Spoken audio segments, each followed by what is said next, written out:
해주실 서인택 상임의장님 양력을 간략히 소개해 드리도록 하겠습니다. 서인택 상임의장님은 2014년도부터 통일을 실천한 사람들의 전략계획과 실행을 총괄을 해오셨고, 또 통일한반도 비전 코리안 드림을 확산하는데 제일 전선에서 앞장서서 수고해 나오셨습니다. 미국 유엔 총회장을 비롯해서 한국과 미국, 일본 국회의사당에서도 또 특강을 하신 바가 있고, 그리고 그동안 수십만 명의 국내외 지도자들을 대상으로 해서 통일한반도의 비전을 전달을 해 나오셨습니다. 특별히 지난 8월 15일 3만여 명의 시민들이 참석한 가운데 국민 대통합과 원코리아 실현을 위해서 개최된 광복 80주년 기념 2025 코리안 드림 한강 대축제 총괄 조직위원장을 맡아서 또 수고를 해주셨고, 또 10일반 캠페인을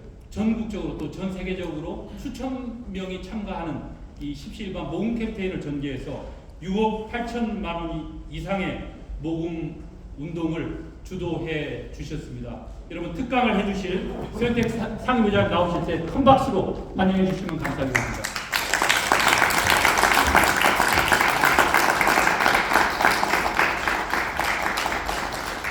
안녕하세요. 반갑습니다.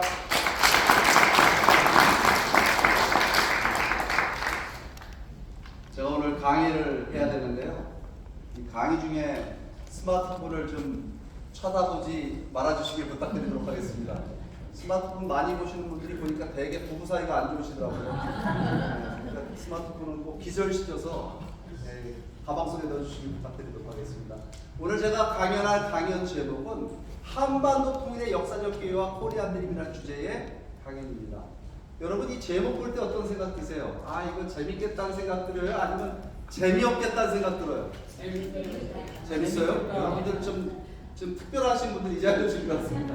이 제목 보면 사람들이 벌써 잠잘 생각부터 하시더라고요. 이거 아주 진부한 주제 아니냐? 언제 통일이 되느냐? 요즘 여러분 통일 얘기 합니까 안 합니까? 통일 얘기 안 해요. 통일하지 말자, 그냥 두 개 국가로 살자, 뭐 이런 얘기들을 지금 하고 있습니다. 그러니까 이런 강의하고 다니니까 요즘에 너무너무 어렵습니다. 너무너무 어려워요. 그런데 여러분, 제가 그런 생각하는 대한민국 국민들 이해는 갑니다. 왜 그러냐면요, 이 북한 체제를 보니까 북한 체제가 지금 변합니까? 변하지 않습니까? 안 변하죠. 이 3대 세습 독재 체제의 북한이 변하지 않는 지구상에 도대체 이런 놈의 체제가 어디냐 이 말이에요. 거기다 이 북한이 지금 또 뭐 하고 있어요? 핵무기를 개발을 해서 지금 뭐 하고 있죠? 우리를 지금 위협을 하고 있다 이 말이에요. 그러니까 이 북한이라는 나라하고 우리가 같이 살 생각하지 말고 따로 떨어져 살자, 뭐 이런 주장들을 합니다. 그러니까 여러분, 요즘 다녀보면요, 어떤 사람들이 그냥 대한민국에 종북 세력이 많아서 큰일 났대요. 근데 제가 보면 종북, 친북 세력은 별로 없더라고요. 주변에 나는 중국이야, 친북이라는 사람은 별로 없고, 어떤 사람들이 있냐면 영북, 현북을 외치는 사람들은 많아요. 북한이라면 영찍이 나오고, 북한이라면 이게 혐오감이 든다. 이게 영북 세력, 현북 세력이 우리나라 굉장히 많습니다. 그러니까 요즘 여러분, 통일하지 말자라는 주장이 대한민국에 넘쳐나고 있습니다. 여러분, 어떻게 생각하세요? 통일이 안 될 것 같습니까? 저는요, 요즘 그렇습니다. 요즘 한국 사회 보게, 남북 관계를 보게 되면 남북 관계는 그 어느 때보다도 긴장 관계고, 그 어느 때보다도 남북 대화가 없는 그야말로 칠흑같이 어두운 때가 오늘의 때입니다. 그런데 여러분, 어둠이 짙어지면 우리 뭐가 온다고 얘기하죠? 뭐가 다가온 거죠? 어둠이 깊어질수록 새벽이 동트 시간이 다가온다 이 말이에요. 그 얘기 무슨 얘기냐면, 북한이요, 자기 체제를 유지하고 지켜나가기 위해서 개발한 것이 바로 이 핵무기인데, 핵무기 때문에 지금 북한이 어떤 처지에 놓여 있느냐 하면, 북한이요, 지금 유엔 안보리 제재라고 하는 경제 제재를 당하고 있습니다. 이 경제 제재 뭐죠? 여러분, 이거 유엔 안보리가 북한에 대한 경제 제재한다라고 하는 건 뭐냐면, 북한이라고 하는 이 조그만 나라 하나 가지고 전 세계가 힘을 합쳐서 북한에 대한 제재를 한다는 의미입니다. 그러니까 이 북한은 이 경제 제재, 대북 제재 때문에 지금 경제적으로 고통스러울까요? 고통스럽지 않을까요? 고통스럽습니다. 여러분, 북한 경제는요, 완전히 무너졌습니다. 이 대북 제재 때문에. 그러니까 지금 북한 정권이 북한 주민들에 대해서 배급을 준다고 합니까? 못 준다고 합니까? 배급을 못 줍니다. 그러니까 배급을 못 준 지가 벌써 굉장히 시간이 많이 흘러가지고 지금 북한 주민들이 어디 나가서 먹고 살고 있어요? 장마당 나가서 먹고 살때 장마당 세대들이 지금 북한 사회의 주류 세대가 됐다는 겁니다. 왜 이게 주류 세대가 됐냐면 여러분 북한의 장마당 세대 그러면 우리는 어린애들로 알고 있죠. 장마당 세대 그러니까 애들도 들리잖아요. 여러분 북한 장마당 세대를 몇 살부터 장마당 세대라고 얘기하냐면 1980년대 중반에 태어난 세대부터 장마당 세대. 그럼 지금 나이가 몇 살이에요? 40대가 넘어가고 있는 거예요. 근데 이 장마당 세대를 다른 말로 또 뭐라고 부르냐면 이걸 한류 세대라고 부른다고 한답니다. 한류 세대는 뭐냐면 한국 드라마 영화를 보고 성장하는 세대들이라고 하는 거예요. 근데 이 현상이 지금 뭘 말해주고 있느냐? 북한은 지금요, 여러분 지금 제가 이 현상을 가지고 우리가 볼 수 있는 건 뭐냐면 북한은 지금 체제 종말기를 향해 달려가고 있다라고 하는 거예요. 체제 종말기. 체제 종말기 징후들이 지금 드러나고 있다라고 하는 겁니다. 여러분 북한 체제를 유지해온 세 가지 축이 존재한다 이렇게 얘기해요. 그 첫 번째가 뭐냐면 북한 정권이 북한 주민들을 경제적으로 통제하는 겁니다. 뭘 갖고? 배급 가지고. 말 잘 들으면 배급 주고 말 안 들으면 배가 주고. 그런데 여러분 배급 경제 무너졌어요? 안 무너졌어요? 무너졌습니다. 그 다음에 두 번째 북한 체제를 유지해온 축이 뭐냐면 북한 정권이 북한 주민들에 대한 의식과 사상을 지배하고 통제해서 마음으로 북한 주민들을 끌고 왔던 건데 여러분 지금 이거 무너졌을까요? 안 무너졌을까요?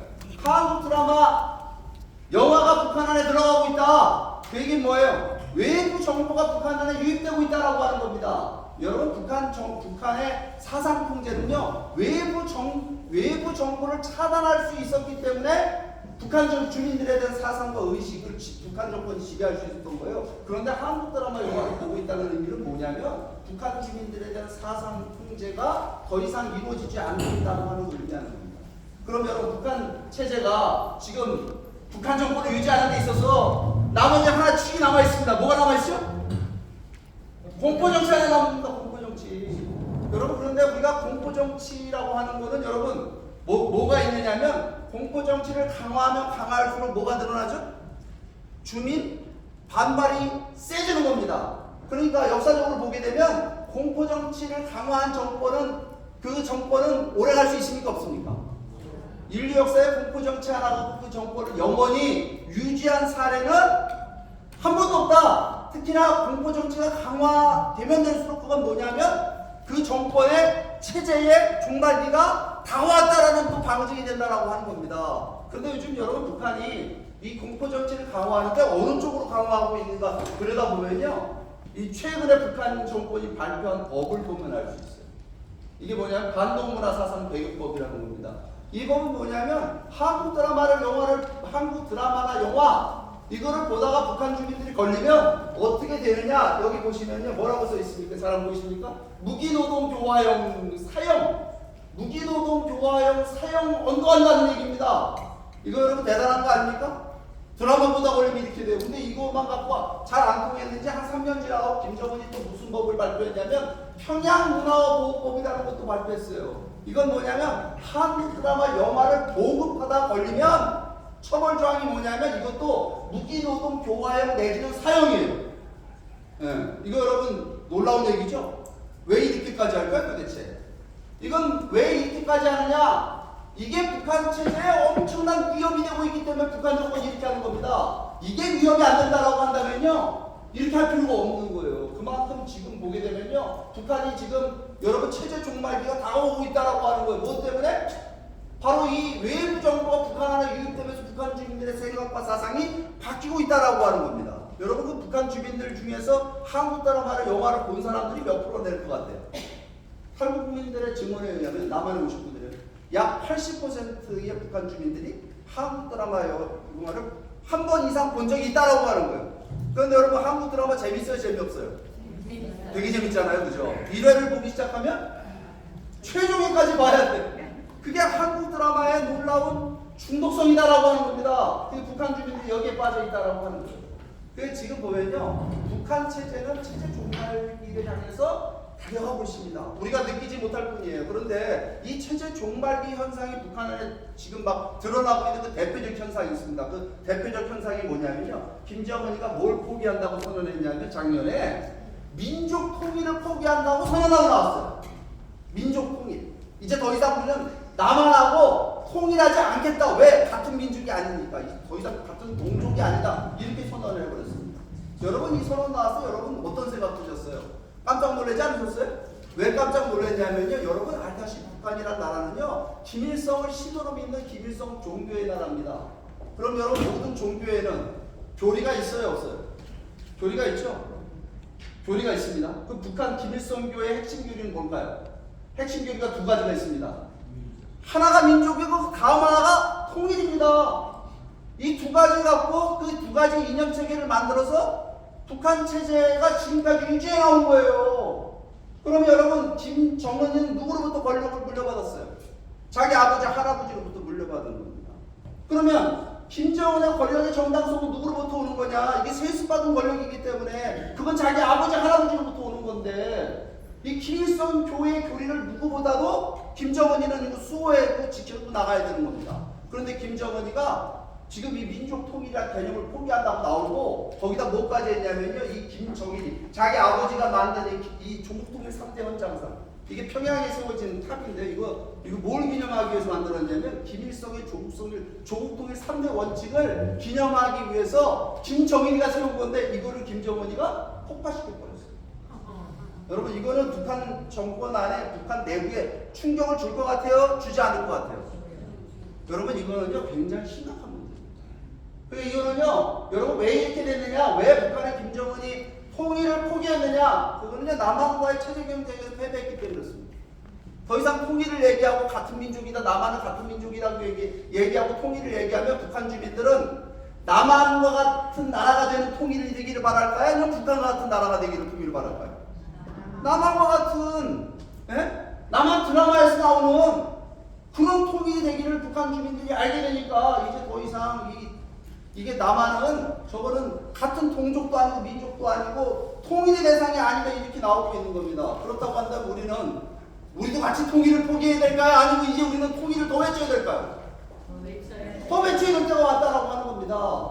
근데 여러분 이게 북한 내부 상황인데 여러분 우리가 국제적인 것도 봐야 됩니다. 왜 그러냐면 통일은 우리 민족만 원한다고 되는 건 아니지 않습니까? 국제적 상황이 우리가 통일을 실현할 수 있는 우호적인 환경이 만들어질 때 우리는 통일할 수 있는 거예요. 그러니까 우리가 분단이 된 건 누구 때문에 분단됐어요? 미국과 소련이 그저 냉전이라는 걸 시작하는 바람에 미소 분할 점령이 이루어지고 우리가 분단이 된 겁니다. 그렇기 때문에 여러분 우리의 운명은 국제 정세의 흐름과 뗄래야 뗄 수 없는 불가분의 관계를 갖고 있다 이 말이에요. 그럼 여러분 지금 한반도를 둘러싼 국제 정세를 한번 짚어봐야 되는데 요즘 여러분 뉴스 보면 맨날 나오는 게 뭐예요? 미중 패권 전쟁에 대한 소식이죠. 예, 이번에도 트럼프가 APEC에 오잖아요. 겨울 주에 누구 만나러 와요? 시진핑 만나러 오잖아요. 이게 지금 미국과 중국하고 지금 한판 승부가 지금 벌어지고 있습니다. 그러니까 이걸 보게 되면 한국 사람들이 어떤 관점에서 보고 있냐면요. 이 경제적 관점에서 봅니다. 이 미국하고 중국이 지금 통상 문제, 무역 문제 가지고 이거 붙고 있다라고 하는 거예요. 근데 여러분 이 경제적 싸움, 경제 패권 싸움 이거는요 현상적인 문제지 결코 본질적인 문제가 아닙니다. 뭐가 본질적인 문제냐? 이건 가치 전쟁입니다. 여러분 무슨 말을 하려고 하는 거냐면요 미국과 중국은 추구하는 가치가 같습니까? 다릅니까? 다릅니다. 미국 사람들이 미국이란 나라는 미국 사람들이 옳다고 믿는 가치에서 만들어진 나라고 중국이란 나라는 중국 사람들이 옳다고 믿는 가치에서 만들어진 나라예요. 그럼 미국이 추구하는 가치, 중국 사람들이 옳다고 믿는 가치, 이 가치는 같은 가치일까요? 아니면 서로 충돌하는 가치일까요? 서로 충돌하는 가치라고 합니다. 그럼 뭘 갖고 우리가 얘기하느냐? 중국도 시장 경제하는데 여러분 시장 경제 방법 보면 안 됩니다. 여러분 중국이란 나라는 여러분 종교의 자유가 있습니까? 없습니까? 없습니다. 중국의 종교 자유가 없죠? 근데 여러분 대답하는 태도가 왜 이렇게 불량해요? 제가 질문하는데 종교 자유가 있습니까? 그러니까 대답 태도가 뭐냐면 종교 자유가 있어도 그만 없어도 그만 이렇게 생각해요. 없어도 그만 아니에요. 종교 자유가 얼마나 많은데 수많은 자유 중에 하나가 아니에요. 종교의 자유가. 여러분 그렇습니까? 안 그렇습니다. 무슨 얘기냐면요. 여러분 자유가 뭐예요? 내 마음대로 하는 게 자유입니까? 내 마음대로 사람을 때려 죽여도 자유예요?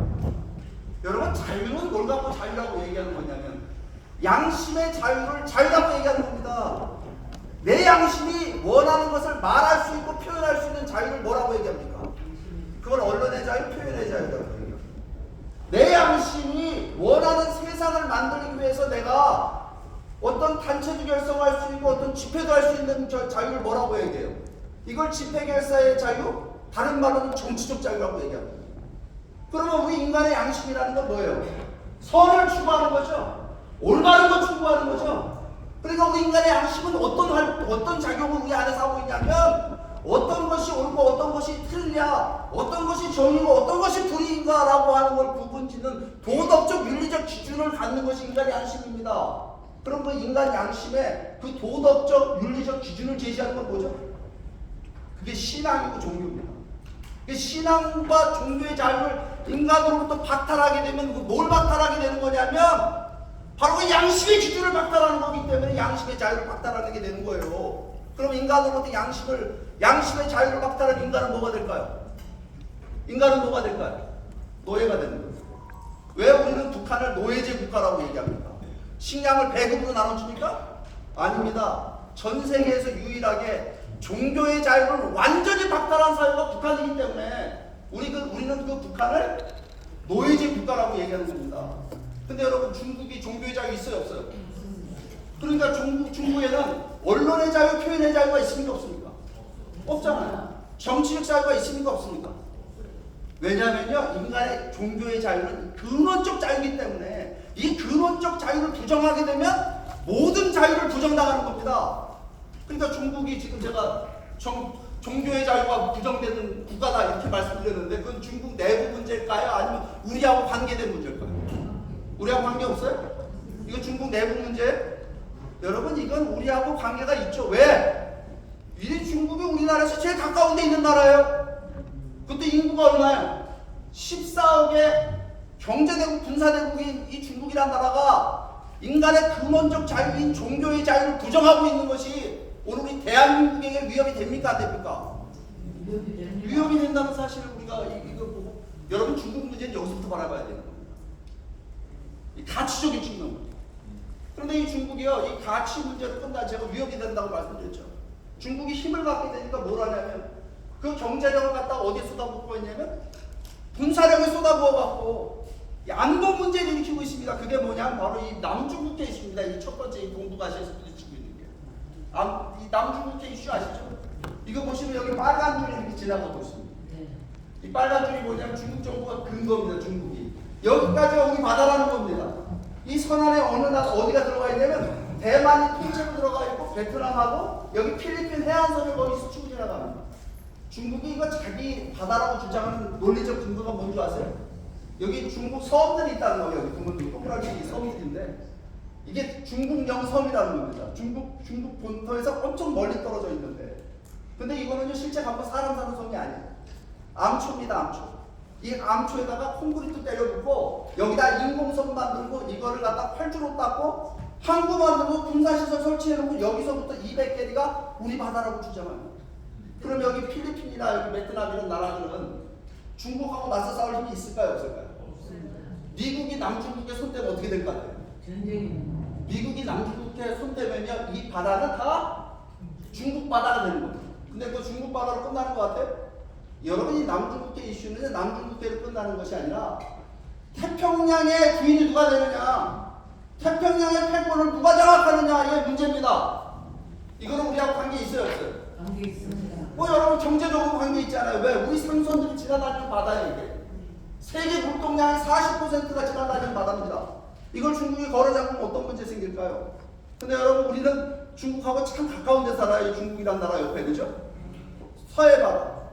지금 서해바다에도 지금 중국이 구점을 설치하고 막 그러고 있죠? 이걸 우리가 여러분 쉽게 보면 안 된다는 뜻입니다. 이런 일들이 지금 벌어지고 있는 겁니다. 이게 지금 중국이 일으키는 안보 문제인데 안보 문제로 끝나지 않죠. 경제 문제 또 있습니다. 경제 문제. 중국이 어떤 입장이냐면 요즘 보게 되면 중국 경제가 엄청나게 성장했죠. 최근 한 20년 이상 그죠? 우길 승천했습니다. 중국 경제가 이렇게 성장한 거는요. 옛날에 봉제 공장 그런 거 했는데 요즘은 첨단 산업을 중심으로 발전하고 있습니다. 중국 첨단 산업 발전이 놀랍습니다. 그런데 그 첨단 산업 하려면 첨단 기술이 필요하죠. 그 기술을 중국 사람들이 스스로 개발한 걸까요? 아니면 남의 나라에서 훔쳐오고 스파이한 걸까요? 여기 중국분 안 계세요? 있는 것 같은데. 농담입니다. 여러분, 이 중국 첨단 산업이 발전하는데 외국 나가고 스파이해서 연구 개발비도 쓰지 않고 훔쳐온 기술 갖고 중국 개발을. 근데 여러분, 우리도 그럼에도 불구하고 여러분들 보면 그거 갖고 문제 삼는 눈빛이 별로 없어요, 이 자리에는. 왠지 아세요? 우리도 옛날에 그랬으니까. 우리도 옛날에 가나라고 못 살 때 미국 가서 일본 가서 어깨너머로 배운 기술 갖고 대한민국 산업 발전시켰잖아요. 그러니까 중국이 이거 봐주자 이런 생각. 근데 여러분, 이 중국 경제하고 우리하고 근본적 차이가 있습니다. 어떤 차이가 있냐면 중국의 그 첨단 산업을 이끄는 대기업들 있잖아요. 이 대기업들은 민영기업일까요? 아니면 국영기업일까요? 이게 국영기업이라는 데 문제가 있습니다. 이 국영기업을 국가로부터 보조금 받죠. 그 다음 세제 혜택 있죠. 네. 국영기업은 망해요, 안 망해요? 안 망해요. 절대로 안 망하죠. 절대로 안 망하죠. 그러니까 이런 기업들이 지금 뭐라고 했냐면 남의 나라에서 외국에서 몰래 산업기술들을 스파이어갖고 와가지고 연구개발비 안 쓰고 이 제품을 생산하는 거, 중국 제품을. 근데 여기 더 큰 문제가 있습니다. 그것도 문제인데요. 중국은 이전의 자유가 없는 나라입니다. 마음대로 이사갈 자유가 없는 나라라고 하는 거예요. 그러니까 농촌에서 태어나면 농촌에서 농사꾼으로 살다 죽어야 되는 겁니다. 그러니까 이 중국 법이 그래요. 그러니까 이 사람들이 농촌에서 살다가는 뼈 빠지게 힘만 들고 먹고 살기 힘드니까 도시로 나와서 공장에 취직을 합니다. 그런 사람들 중국에서 뭐라고 부르냐면 농민공이라고 부릅니다. 농민공은 어떤 신분이냐면 불법 이주 노동자 신분입니다. 중국 정부가 허락을 하지 않은 이사를 나와서 허락하지 않은 직업을 가진 거예요. 그러니까 불법 이주 노동자 신분이 되면 여러분 정상적인 임금을 받을까요? 못 받을까요? 못 받습니다. 정상적인 임금 못 받죠. 아주 저임금 근로자가 되는 겁니다. 그 다음에 어떤 복지 혜택도 누리지 못합니다. 이 사람들이 농민공인데 문제는 그 농민공의 숫자입니다. 농민공의 숫자가 얼마나 되는 줄 아세요? 약 3억 5천만입니다. 대한민국 인구의 7배예요. 그럼 이 사람들이 저임금 근로자로다가 노동 착취 당하는 거거든요. 저임금 근로자로서 값싼 노동력을 중국 경제에 제공하고 있는 겁니다.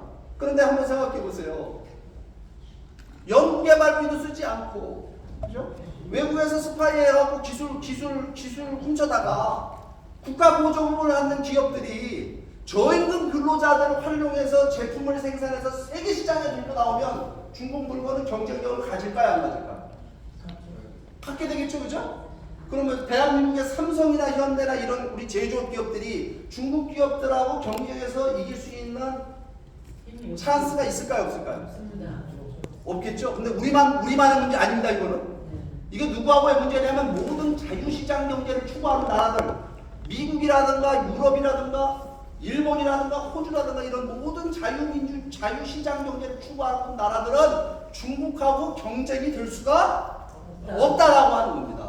그러니까 이거는 지금 여러분 이게 심각한 문제예요. 그럼에도 불구하고 어떤 생각을 미국 사람들이나 서방 국가들이 다 하고 있었냐면 이 민주주의 하려면 그 나라가 좀 잘 사는 나라가 돼야 돼. 우리도 가나라고 못 살 때 민주주의 못 했잖아요. 우리 독재했잖아요. 우리도 군사 독재.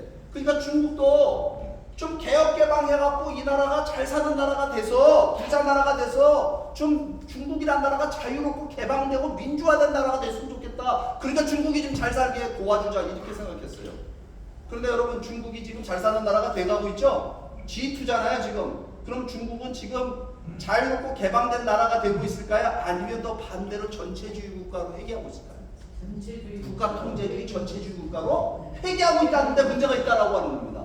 뭐냐면요, 중국이 첨단 기술을 활용해서 뭐라고 했냐면 중국인들을 감시하고 통제하는데 첨단 기술을 활용합니다. 안면 인식 기술이니 뭐 이런 기술들 있잖아요. 이 기술 갖고 중국인들을 감시하고 통제해서 더욱더 강력한 1인 지배 독재 체제를 만들어 나가고 있는 것이 중국의 오늘날 문제라고 하는 겁니다. 이게 오늘날 중국의 문제예요, 지금.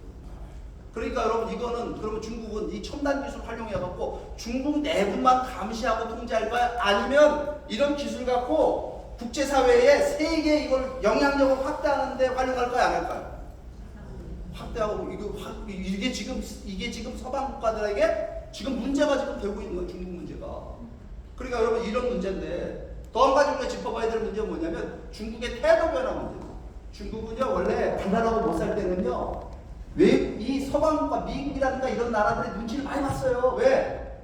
여기 자기 힘이 없으니까. 근데 지금 중국이 힘이 강해지니까요 뭐라고 했냐면 거침없이 국제사회의 룰을 변경하려고 만들고 있습니다. 그 첫 번째 태도 변화가 어디서 비춰지냐면 홍콩 사태입니다. 홍콩 주민들이 2000년대 초반에 아주 데모를 많이 했습니다. 뭐냐면 이 지금 이 홍콩 주민들의 자유를 자꾸 속박하고 그러니까 이 자유를 달라 말이야. 원래 약속했던 약속을 지켜라. 중국 정부가 자유권을 50년 동안 인정한다 준다고 하지 않았냐? 이라고 이거 했는데 어떻게 했냐면요. 이 중국 인민해방군이 들어와갖고 그 대무를 진압해놓고 거기다 딱 발표한 게 뭐냐면 바로 홍콩 국가보안법입니다. 국가보안법. 이거를 발효시켰는데 이거 발효시킨 지 이제 4년 됐어요. 이제 5년 돼가요. 5년 됐는데 지금 중국 내부에 변화가 있습니다. 어떤 변화가 있는 줄 아세요? 지금 홍콩에 중국 정부를 비판하는 모든 언론이 다 문 닫았습니다. 왜냐하면 그거 하다가 국가보안법으로 처벌당하면 어떤 처벌을 받냐면요. 무기징역 당합니다. 시진핑 정부를 홍콩에 있는 언론기관이 이걸 비판하면 국가적 분열 행위로다가 찍혀가지고 무기징역다. 이런 환경이 만들어지다 보니까 지금 홍콩에는 야당이 있을 것 같아요? 없을 것 같아요? 모든 야당이 간판 때리고 다 문 닫았습니다. 여러분 이 홍콩은 아시아에서 가장 자유롭고 개방된 도시가 홍콩입니다. 맞습니까? 틀립니까? 홍콩은 자유천지였어요. 지금 근데 여러분 이 중국이 이 홍콩 먹은 이후에 홍콩은 과거의 홍콩이 아닙니다. 여러분 제가 질문 하나 드려볼 거예요. 왜 중국은 당시에 이 영국이 왜 홍콩을 중국에 돌려줬을까요? 조약 때문에 100년 된 조약? 그것 때문에 돌려줬다고 생각하세요? 여러분 그것 때문에 돌려준 거 아닙니다. 우리나라 독도가 왜 우리 땅이죠? 독도가 왜 대한민국 땅이에요? 세종시록 지리지 50페이지 셋째 줄에 있어서 우리 땅입니까?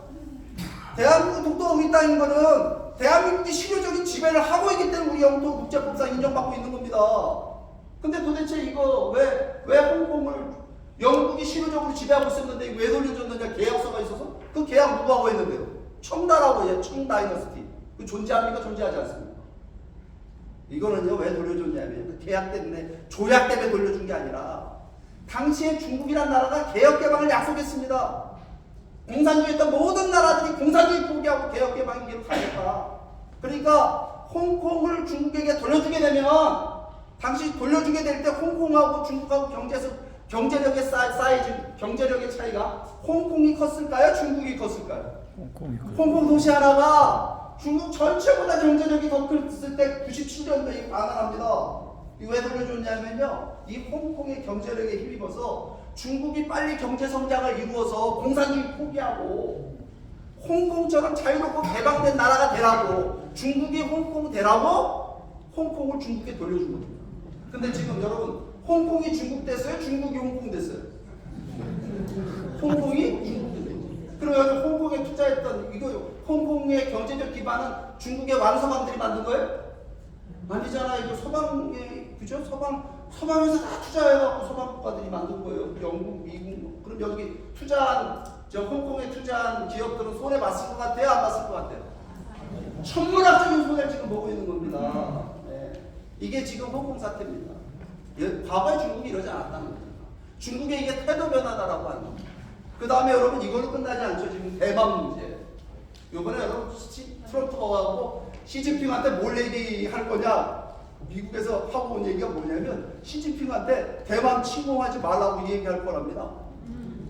왜 그러냐면 약속을 했거든요. 시진핑이 3년임에 속공하면서 대만의 무력을 통해서라도 내가 침공해갖고 무력을 써서라도 대만과 중국을 하나의 중국 만들겠다. 원 차이나 하나의 중국 만들겠다고 선언을 했어요.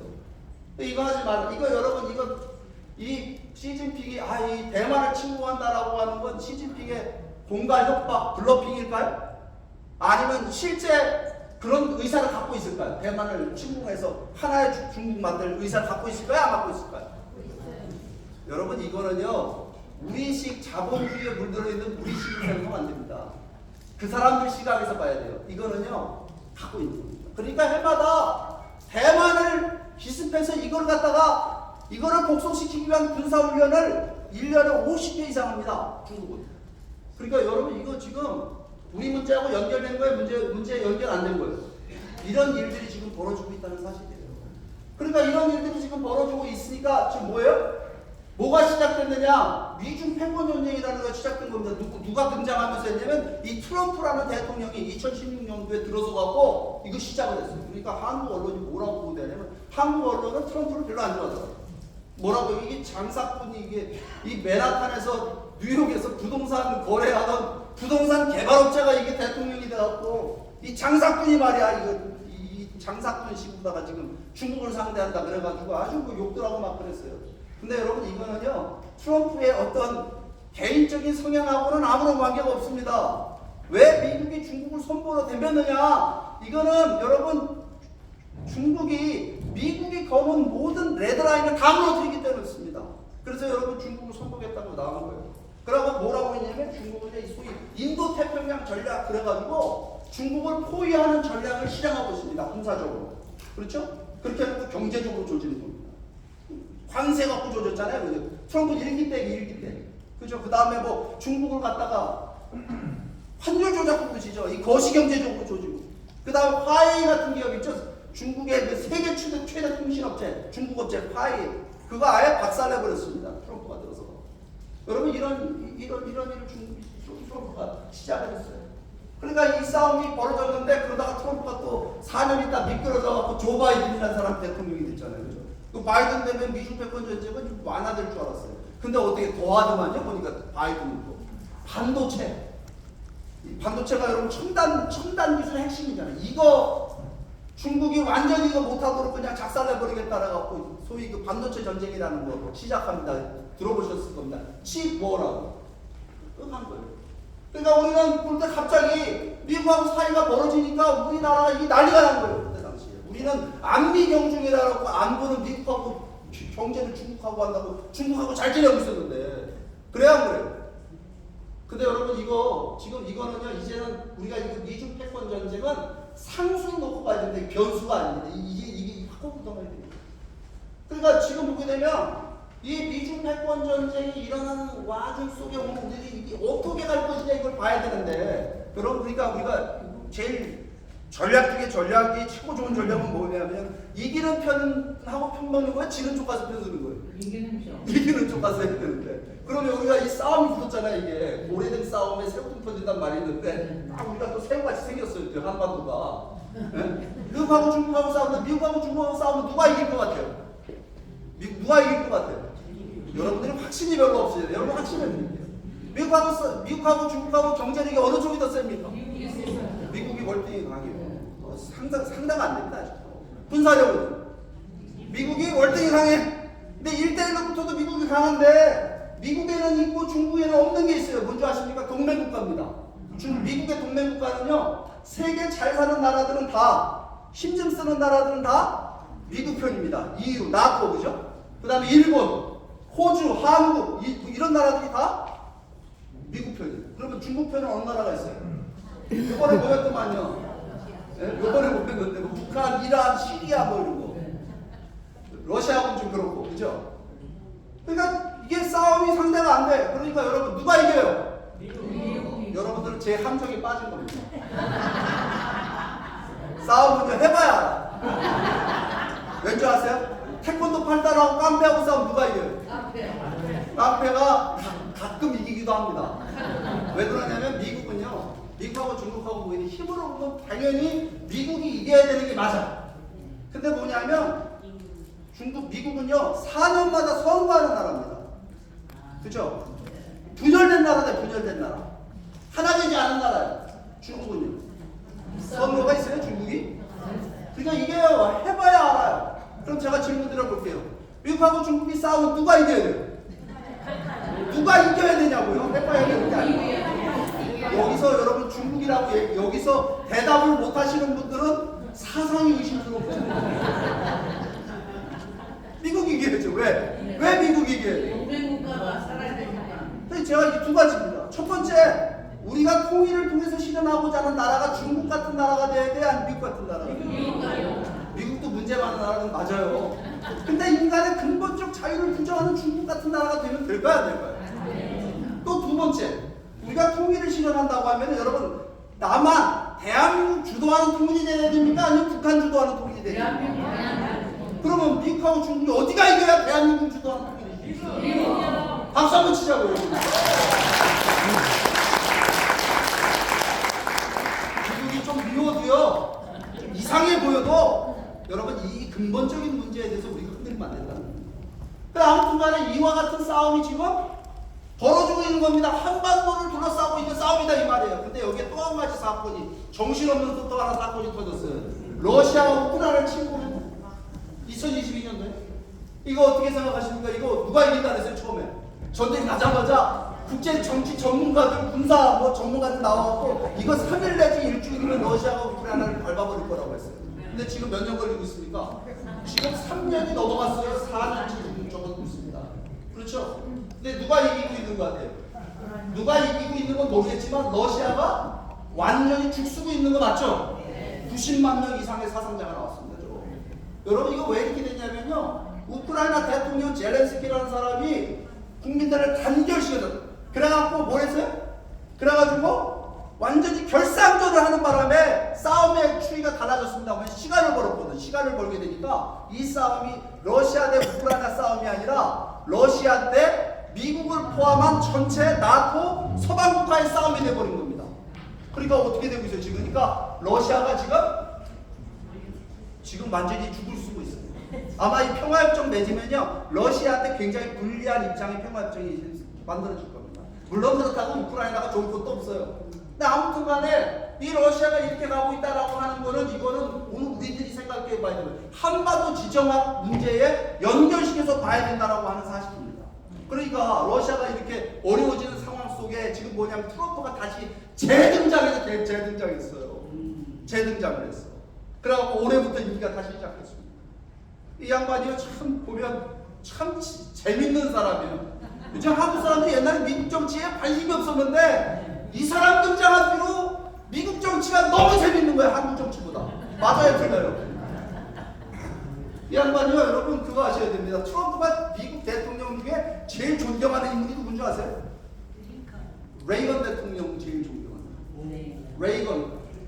레이건 아시죠? 레이건을 왜 존경하는 줄 아십니까?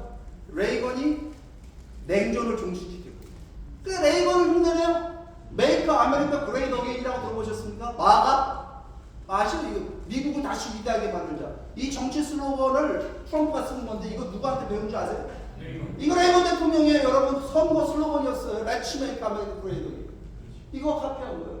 근데 아까 말씀드렸듯이 레이건이 냉전을 종식시켰다. 소련을 무너뜨렸다 이 말이에요. 그래갖고 냉전을 종식시켰고 뭐 평화 시대를 실현했는데 그런 레이건을 롤모델로 삼아서 본인도 정치하겠다. 그러니까 레이건의 대외 정책을 따라합니다. 어떤 정책 따라하는 줄 아십니까? 레이건이 소련을 향해서 뭐라고 얘기했냐면 소련은 악의 제국이라 그랬어요. The Evil Empire. 기억나시죠? 그러니까 이거는 뭐냐면 소련이라는 공산주의 무신론 국가는 이 나라는 우리가 평화롭게 공존해야 되는 대상이 아니라 이건 타도하고 무찔르고 이거는 멸망시켜야 되는 이 나라다. 이거 악의 제국이다. 이렇게 얘기한 겁니다. 그러고서 여러분 소련에 대한 제재 압박 정책을 통해서 소련을 무너뜨려 버립니다. 그 바람에 여러분 통일된 나라가 있죠? 어느 나라예요? 동서독이 통일됩니다. 여러분 이 동서독 통일은 우연히 된 게 아닙니다. 87년도에 레이건 대통령이 브란덴부르크 광장 그 베를린 장벽이 있는 그 앞에서 갖고 연설합니다. 그 유명한 연설 있지 않습니까? 미스터 고르바초프, 당신이 평화를 원한다면 이 장벽을 허무시오라는 연설을 해요. 그 연설한 지 2년 만에 89년도에 베를린 장벽이 붕괴가 됩니다. 이런 레이건을 트럼프가 존경한다고 백악관 집무실에 레이건 대통령의 초상화를 크게 걸어놨습니다. 그러니까 여러분 지금 보면 레이건 따라한다고 말씀드렸죠. 트럼프는 어느 나라를 악의 제국이라고 얘기하고 있어요 지금. 어느 나라를 악의 제국이라고 얘기했어요? 중국을 악의 제국이라고 얘기하고 중국 타도가 이 트럼프 대통령의 목표입니다. 두고 보십시오. 그러니까 지금 이걸 지금 몰아가고 있어요. 그러면 여러분 보세요. 중국이 무너지게 되면 트럼프의 전략이 먹혀갖고 중국이 어려워지고 중국이 힘이 빠지게 되면 어느 나라가 통일할 수 있는 기회가 생겨요? 한국. 여러분 이게 지금 우리 앞에 지금 오고 있는 겁니다. 박수 한번 치자고요 우리가.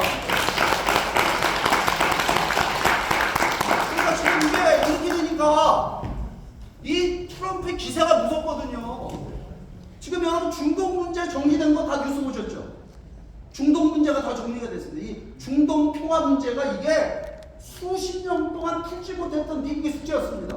근데 트럼프가 들어서기 직전에 시리아 아사드 정권이 무너지고 그 다음에 이스라엘이 어디를 공격하기 시작하냐면 하마스 헤즈볼라를 공격하기 시작했어요. 근데 그게 하마스 헤즈볼라만 끝나가고 국지적으로 끝나는 건데 어디를 공격했냐면 이란을 기습했습니다. 12일 전쟁에서 12일 만에. 12일 만에 이스라엘이 그 자기보다 인구가 10배가 많고 땅덩어리 수십 배가 큰 이란을 박살내버렸습니다. 그거 어떻게 해서 가능했을 것 같아요, 여러분? 여러분 왜 그렇게 된 줄 아십니까? 이란이 쓰는 무기하고 이스라엘이 쓰는 무기가 달라요. 이란이 쓰는 무기는 구소련 무기, 이스라엘이 쓰는 무기는 미제 무기. 상대가 안 되는 거예요. 그러니까 여러분 12일 만에 제공권 장악하고 완전히 하드를 클리어해 놓으니까 대공망을 갖다 다 괴멸시켜 놓고 B2 전투기가 미국에서부터 떠갖고 와가지고 벙커버스트라는 거 보셨죠? 뭐 열쇠발인가 갖다가 떨어뜨려가지고 핵시설을 불능화시켜버렸어요. 여러분 중동 문제는요 이란 문제가 가장 핵심적인 문제입니다. 팔레스타인 문제는요 이란이 지원하는 군사조직 하마스가 만들어내는 문제입니다. 이란이 지원하는 헤즈볼라가 만들어내는 게 레바논 문제예요. 근데 이 지금 이란을 근본적으로 하게 된 무너뜨려 보니까 요번에 여러분 가자 평화 선언 나왔죠? 트럼프가 가갖고 이스라엘하고 하마스하고 평화 선언, 평화 조약 체결한 거 봤죠? 이거 여러분 역사적인 겁니다. 여기에 중동의 30개국이 참여했습니다. 중동 문제 이게 종료가 됐어요. 이거 뭐로 의미하는 거 아세요? 미국에게는 여러분 두 개의 전선이 있다 얘기했습니다. 두 개의 전선이 뭐냐면 크게는 중동 문제. 또 하나의 전선은 동북아시아. 그런데 중동 문제가 더 중요했어요. 왜? 그건 에너지. 거기 기름이 있으니까. 호르무즈예요. 여기 중요하거든요. 그러니까 거기에 미국이 집중하고 이걸 풀어내지 못했습니다. 수십 년 동안. 그러니까 여기에 발목 잡혀 있는 겁니다. 그 사이에 중국이 부상을 하니까 이 중국 문제 다시 손봐야 된다. 그래서 오바마 때 여러분 아시아 회귀 전략이라는 게 등장을 합니다. 피보트 아시아라고 합니다. 아시아 다시 이거 가서 중국 때려잡아야 된다. 그런데 여러분 지금 보니까 이 두 개 전선이 안 되는 상황이 두 군데서 전쟁을 동시에 수행 못하는 미국의 전력인데 중동 문제가 정리가 되는 상황이 되게 되면 지금 미국에게는 두 개 전선이야 한 개 전선이? 한 개 전선 남았어. 어디? 바로 동북아시아 전선 남은 겁니다. 러시아 우크라이나 전쟁 맞습니다. 이제 중동 문제 끝나면요 러시아 우크라이나 전쟁 이제 손보러 갈 겁니다. 그죠? 그 다음 어디로 오겠어요? 그 다음 어디로 오겠어요?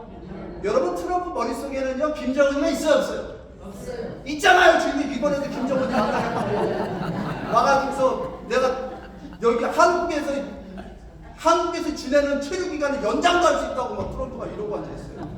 여러분 이거요 여러분 앞으로 3년이 굉장히 중요합니다. 맞는 것 같아요? 틀린 것 같아요? 이런 일들이 지금 벌어지고 있다는 사실입니다. 그러니까 지금 보면 이쪽 주변에 북한, 중국, 러시아도 난리가 난 겁니다. 그 지난 80주년에 여기 전술조 80주년에 김정은이를 데려다가 지금 어딥니까? 시진핑이 왼쪽에 세우고 푸틴을 오른쪽에 세우고 지금 이러고 있는 이유가 뭐예요 이거? 이러고 나서 여러분 또 어떤 일이 벌어졌냐면 지난 10월 10일 날 북한에서 당창건 80주년 행사에 또 똑같이 러시아 넘버 2, 중국 넘버 2가 여기 온 거예요. 여러분 이거요. 여러분 간단하게 보지 마십시오. 여러분 이게 기회가 왔잖아요 우리에게. 저항도 만만치 않다는 사실을 알아야 됩니다. 이건 누가 하기 나름이에요. 이거는 기회가 우리에게 온 건데 이거는 지금 분명히 기회가 온 겁니다. 여러분 김정은이는 이 두 개 국가를 하나의 이거를 고착화시키려고 지지받으려고 나온 겁니다. 중국 러시아로부터 이제 자기 체제를 갖다가 보장받고 ICBM 가지고 미국하고 협상해가지고 체제 보장받고 그렇게 되면 어떻게 돼요? 적대적 두 개 국가론 김정은의 그 목표가 성취되는 그 순간 우리는 영원히 분단 국가로 가는 겁니다. 그거 좋아요 나빠요? 그거 용납하면 돼야 안 돼요? 용납하면 안 되죠. 여러분 그러니까 지금 오늘 우리는 역사적 변곡점에 우리들이 서 있다. 전환점에 서 있다. 그러니까 미래는 결정된 것이 아니라 오늘 우리가 이것을 어떻게 하느냐에 달려있는데, 제가 근데 좀 한심한 게 있어요. 북한이 적대적 두개 국가론을 들고 나오니까 우리나라에서 평화적 두개 국가론을 들고 나와요. 그 말 돼요, 안 돼요? 여러분 이거 큰일 납니다. 왜 큰일 나는 줄 아세요? 트럼프는 여러분 우리나라를 위한 대통령이에요? 미국을 위한 대통령이에요? 미국 우선주의로 얘기하는 사람이에요. 이 사람은 여러분 평화협상 전쟁 안 일으키고 평화협상을 하는 거, 이 평화협상에 성공했다라는 자기의 그 레거시를 만들려고 해요. 그래, 한반도의 평화가 어떻게 실현될 수 있어? 두 개 국가 인정해주고 미국을 공격할 수 있는 핵잠수함이라든가 또는 ICBM 이거 정리해서 미국 국민들의 안전만 책임질 수 있다면 김정은의 요구사항 들어줄 수 있다. 남한이 동의한다. 이렇게 되면 어떻게 되겠어요? 이거 여러분 심각한 문제입니다. 그러니까 여러분 있잖아요. 이거는요, 우리가 정파를 초월해서 이거는 정확하게 이건 잘못됐다는 걸 알려줘야 됩니다. 그런 것 같아요? 그런 것 같지 않아요? 그렇죠? 네. 그래서 지금 우리가 통일의 기회가 왔다 제가 말씀드렸는데, 문제는 뭐냐면 한국 사회가 완전히 분열되어 있잖아요. 이렇게 분열되어 있으면 우리 통일 실현할 수 있어요, 없어요? 우리가 분열되어 있는데 무슨 북한하고 통일을 합니까? 근데 이 분열이 어디까지 해당되는 통일 문제에 대해 있어서는 하나된 의견을 우리가 갖고 있느냐? 아닙니다. 그렇죠? 정권 바뀔 때마다 정책이 계속 바뀌잖아요. 그렇죠? 그러니까 진보 정권 들었으면 물론 이재명 정부처럼 뭐 얘기해요? 평화 얘기하잖아요. 우리가 대화, 교류, 협력을 통해서 인도주의적 지원을 통해서 북한문을 열어야 되고 북한을 변화시켜야 된다 이렇게 얘기합니다. 근데 보수 정권 들어서면 어떻게 되죠? 그거는 대북 퍼주기 아니에요. 북한에 우리가 선의를 갖고 제공했던 물자들이 어떻게 됐냐 이거. 북한 체제를 유지하고 연장하고 북한이 핵무기 개발하는데 이거 도와준 거 아니냐. 그러니까 이게 대북 퍼주기 정책이다. 그래갖고 이걸 획가 다 뒤집어버리고 정권 바뀔 때마다 이로써 우리는 지난 30년 동안 해왔습니다. 맞습니까? 틀립니까? 그 어느 게 맞아요? 정책 중에 이 둘 중에 어느 게 맞는 거예요? 여러분 이거는요 어느 게 맞다 틀리다 얘기할 수가 없습니다. 왜 그런지 아십니까? 북한은요 이 두 가지 정책을 다 활용하고 이용해 먹습니다. 아까 햇볕 정책 하잖아요. 햇볕 정책에 단물만 빨아먹습니다. 북한은. 그런 것 같아요? 안 그런 것 같아요? 북한 체제는 변하지 않습니다. 그럼 한국에서 여러분 강경책, 제재와 압박하면 북한은 어떻게 할 것 같아요?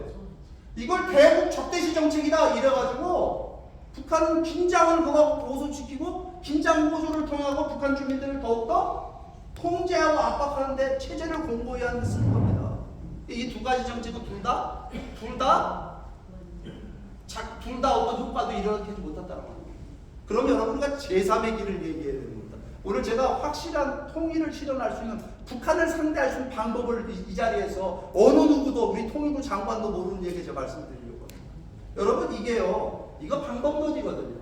통일을 북한을 상대하는데 어떤 방법과 과정을 가지고 우리가 북한을 상대할 거냐라고 하는 과정과 방법에 대한 얘기입니다. 그러면 우리가 과정과 방법을 얘기하기 전에 뭐부터 얘기해야 될 것 같아요? 합리적인 생각을 갖고 있다고 합니다. 목표와 비전에 대한 얘기를 먼저 해야 된다고 합니다.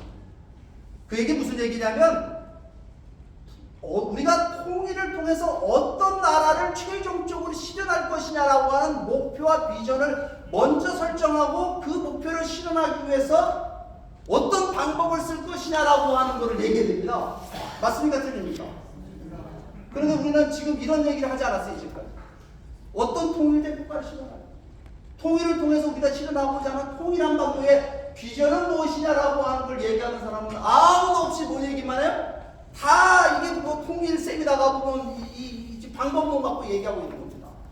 그렇죠? 네. 그럼 이걸 얘기를 하려고 하는데 여러분 그러면 이거는 그냥 이론적인 얘기일까요? 아니면 역사적 선례가 있는 얘기일까요? 통일의 실현에 역사적 선례가 있는 얘기를 제가 드리려고 합니다. 여러분 통일을 통해서 가장 대박친 나라 어느 나라예요? 네? 어느 나라예요? 미국이라는 나라가 있습니다. 미국이 무슨 통일을 했어? 원래 하나의 나라가 아니야? 미국이 원래 하나의 나라예요? 여러분 13개 주가 하나가 돼갖고 통일됐다. 미 합중국 만들어졌다 얘기하잖아요. 그죠? 네. 유나이티드 스테이츠 오브 아메리카. 네, 네. 앞에 유나이티드가 무슨 뜻입니까? 그 통일됐다는 뜻입니다. 근데 그러니까 13개 주가 합쳐갖고 여러분 그게 그렇게 보시면 안 됩니다. 미국은 여러분 미국 민족이 있어요 없어요? 미국 민족은 없잖아요. 미국 가면 피부색도 다르고 민족도 다르고 언어도 다르고 종교도 다 다른 사람들이 모여갖고 하나의 나라를 실현했을 뿐만 아니라 세계 초강대국, 세계에서 가장 잘 사는 나라 만들었어요. 그럼 도대체 미국은 뭘 갖고 통일한 겁니까? 같은 민족도 아니고 같은 피부색도 갖고 있지 않은 사람들인데, 미국은요 비전을 중심으로 하나 된다는 거예요. 그 비전은 언제 만들어지냐면 미국을 통합시킨, 미국이란 나라를 하나로 만들고 그 비전은 언제 만들어지냐면요 미국의 독립 과정을 통해서 만들어집니다. 미국은 원래 어느 나라의 식민지였죠? 영국의 식민지였잖아요. 영국의 식민지로부터 해방돼서 독립을 하려고 할 때 영국은 찬성했어요, 반대했어요? 반대합니다. 그래서 일어난 전쟁이 바로 미국의 독립전쟁입니다.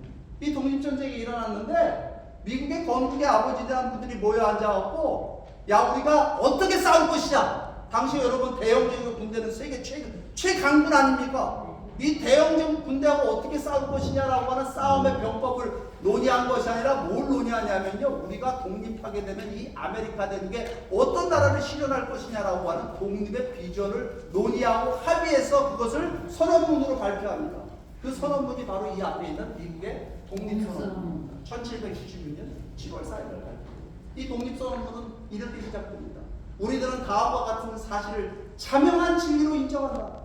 그 자명한 진리란 뭐냐면, 모든 인간은 평등하게 창조되었고 창조주는 양도할 수 없는 일정한 권리를 모든 인간들에게 부여했는데, 그 일정한 권리란 뭐냐면 생명권과 자유권과 행복 추구권입니다.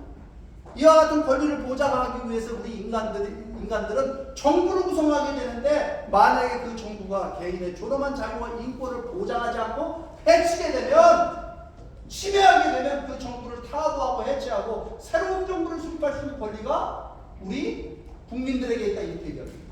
여러분 이 얘기 들을 때 어떤 생각 드세요? 이 독립선언문 보니까 이상하게 보여요? 아니면 아주 상식적으로 보편적인 얘기를 들립니까? 어떻게 들리십니까?